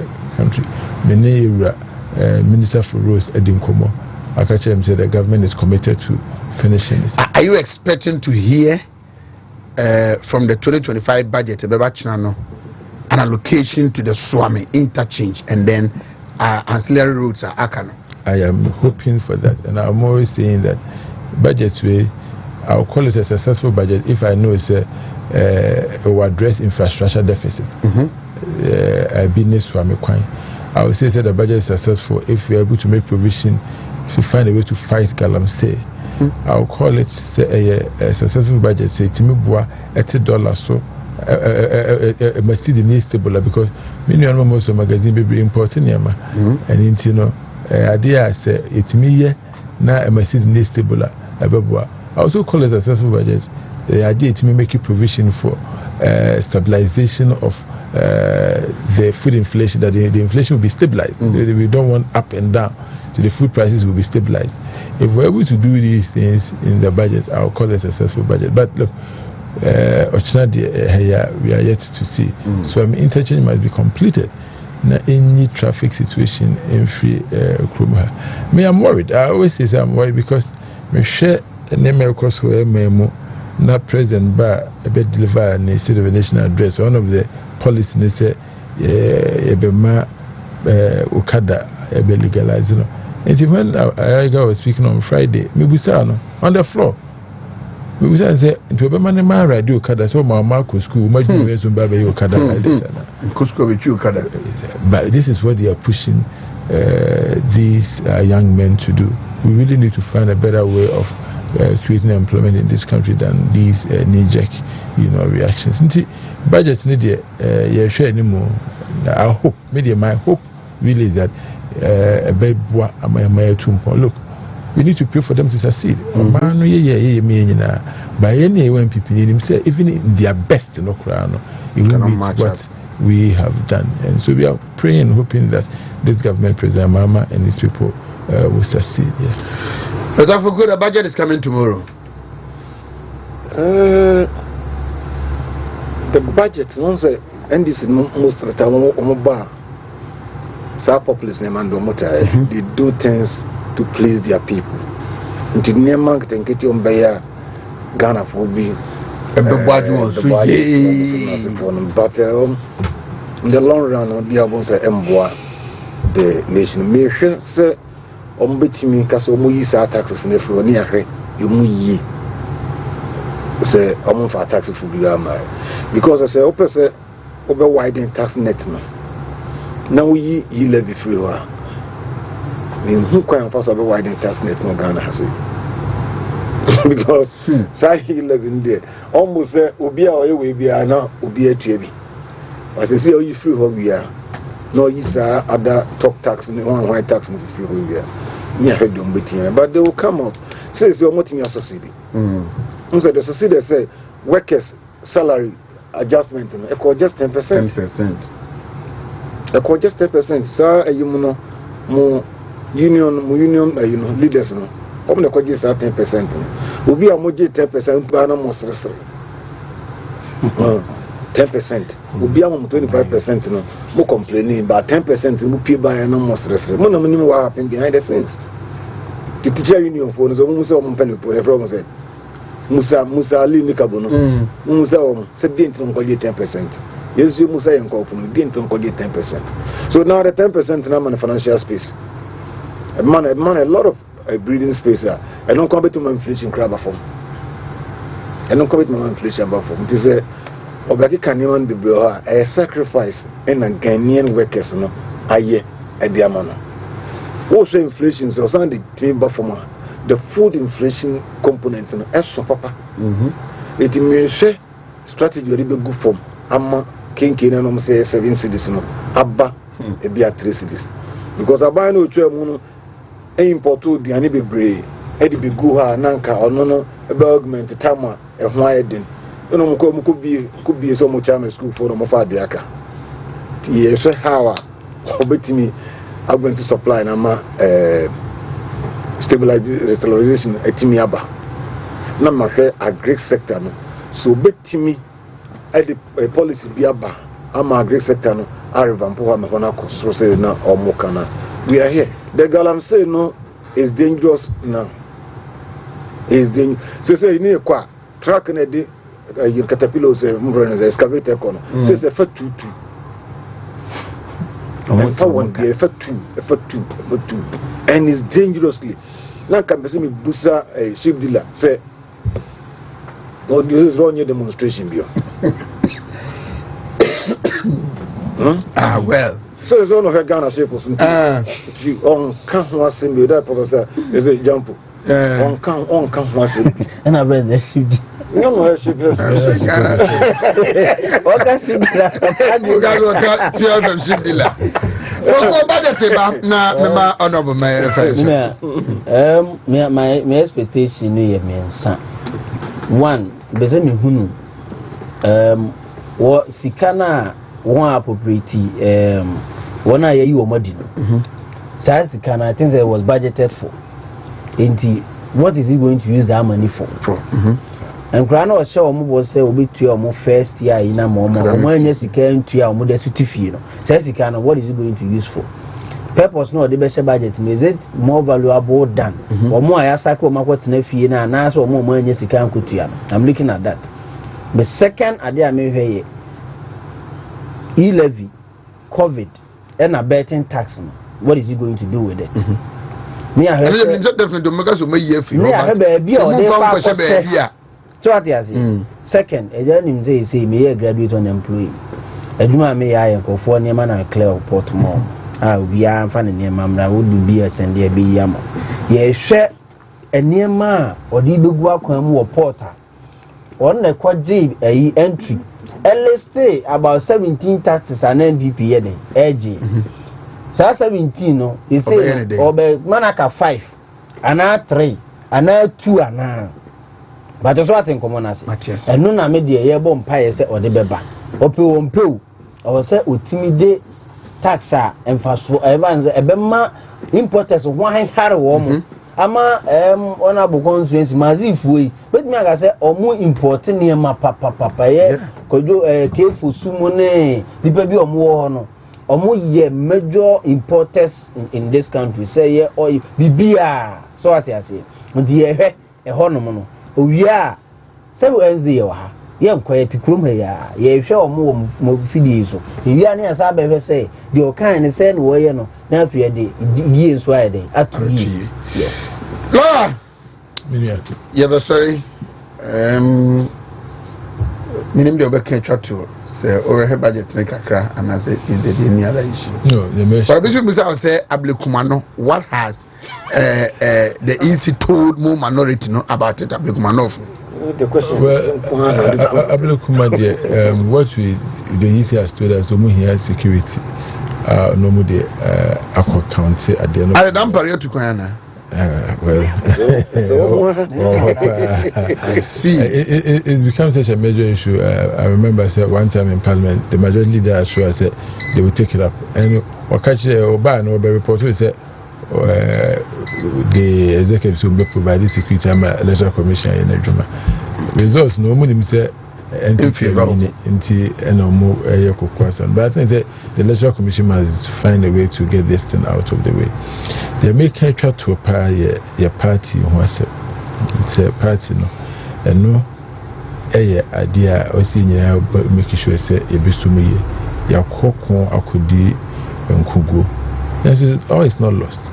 We've been here before MPP even 92 crowd ya unkokra 96 near North it may be lead in 2000 and 2004 and 2008 and 2012 2016 we had the biggest margin of victory both in Parliament and in the presidential race and you lose you lose some of that in 2020 and 2024 you lose so it clearly tells you say the pendulum the kwaha now baha is like up and down me nemum me de mesre yempanyu for our media party no obi an shovel in interest kakra na me I was explaining to my constituency say we have cavalry so war na different types of war machineries no go why the aponko na quantity there no say if the horse is sick that's what the battle you are sure to lose but if the horse is strong and alive mo yire mo kwa by all means we meet me edi nkunu nti ehwe ni sisi party ni from the bottom all the way to the top na obi ama party no ehia ne kane ensene ono ne de se bia memetue bia medem ho akodi obi achi se nipa kro we na ba obetimi ama me post we nti se nipa kro no kra emwa party ni nyina kra na namda so di na chi message say yenyi saa de no emfiri ho say de be ya ebitimi ama party no afane ntoma pa afra metia menya text message from Mercury assemblyman or say Mercury administrative aban dada no be sha se na aka nsinsemu na minua Mercury for no omoni abrepa park no ama park no muntimi mobo wo so bi. I can assure them say me too na more pa na mene they say the administrator of district assembly common fund omuna na yesa dwuma no edinkita ho na ahwe na abano etimi abewie so am constituency the American asedan ko maybe a many opportunity no da ma so mama me kwan se me nsumo mu na me dem pai bo ni se emfidudo bi o me de be ma me bia no me sum wi a omo betimi akase abrantie by no be sum ye, and I can also look back and say that I did my part for the constituency, God and country, and our party. Thank you very much. I was for Mrasebe Denia Ojina Dishanemo Swami, lawyer John Darko, and Yenino Edin Kumwe, Doctors of Mokwati Fuku, and Boache Albert Fuku Subaye, backing vocals. I asked Papa Empina, honorable Empina, Abujina Po, Ebubo. Appointees are John Mahama Ayen, President John Mahama Ayen, and now, I am doing. Okay, I was afraid to say an answer response about the birthday man, the 54th birthday, Fancy Di Maria, and then when you're 54 years, the happy birthday to him. A child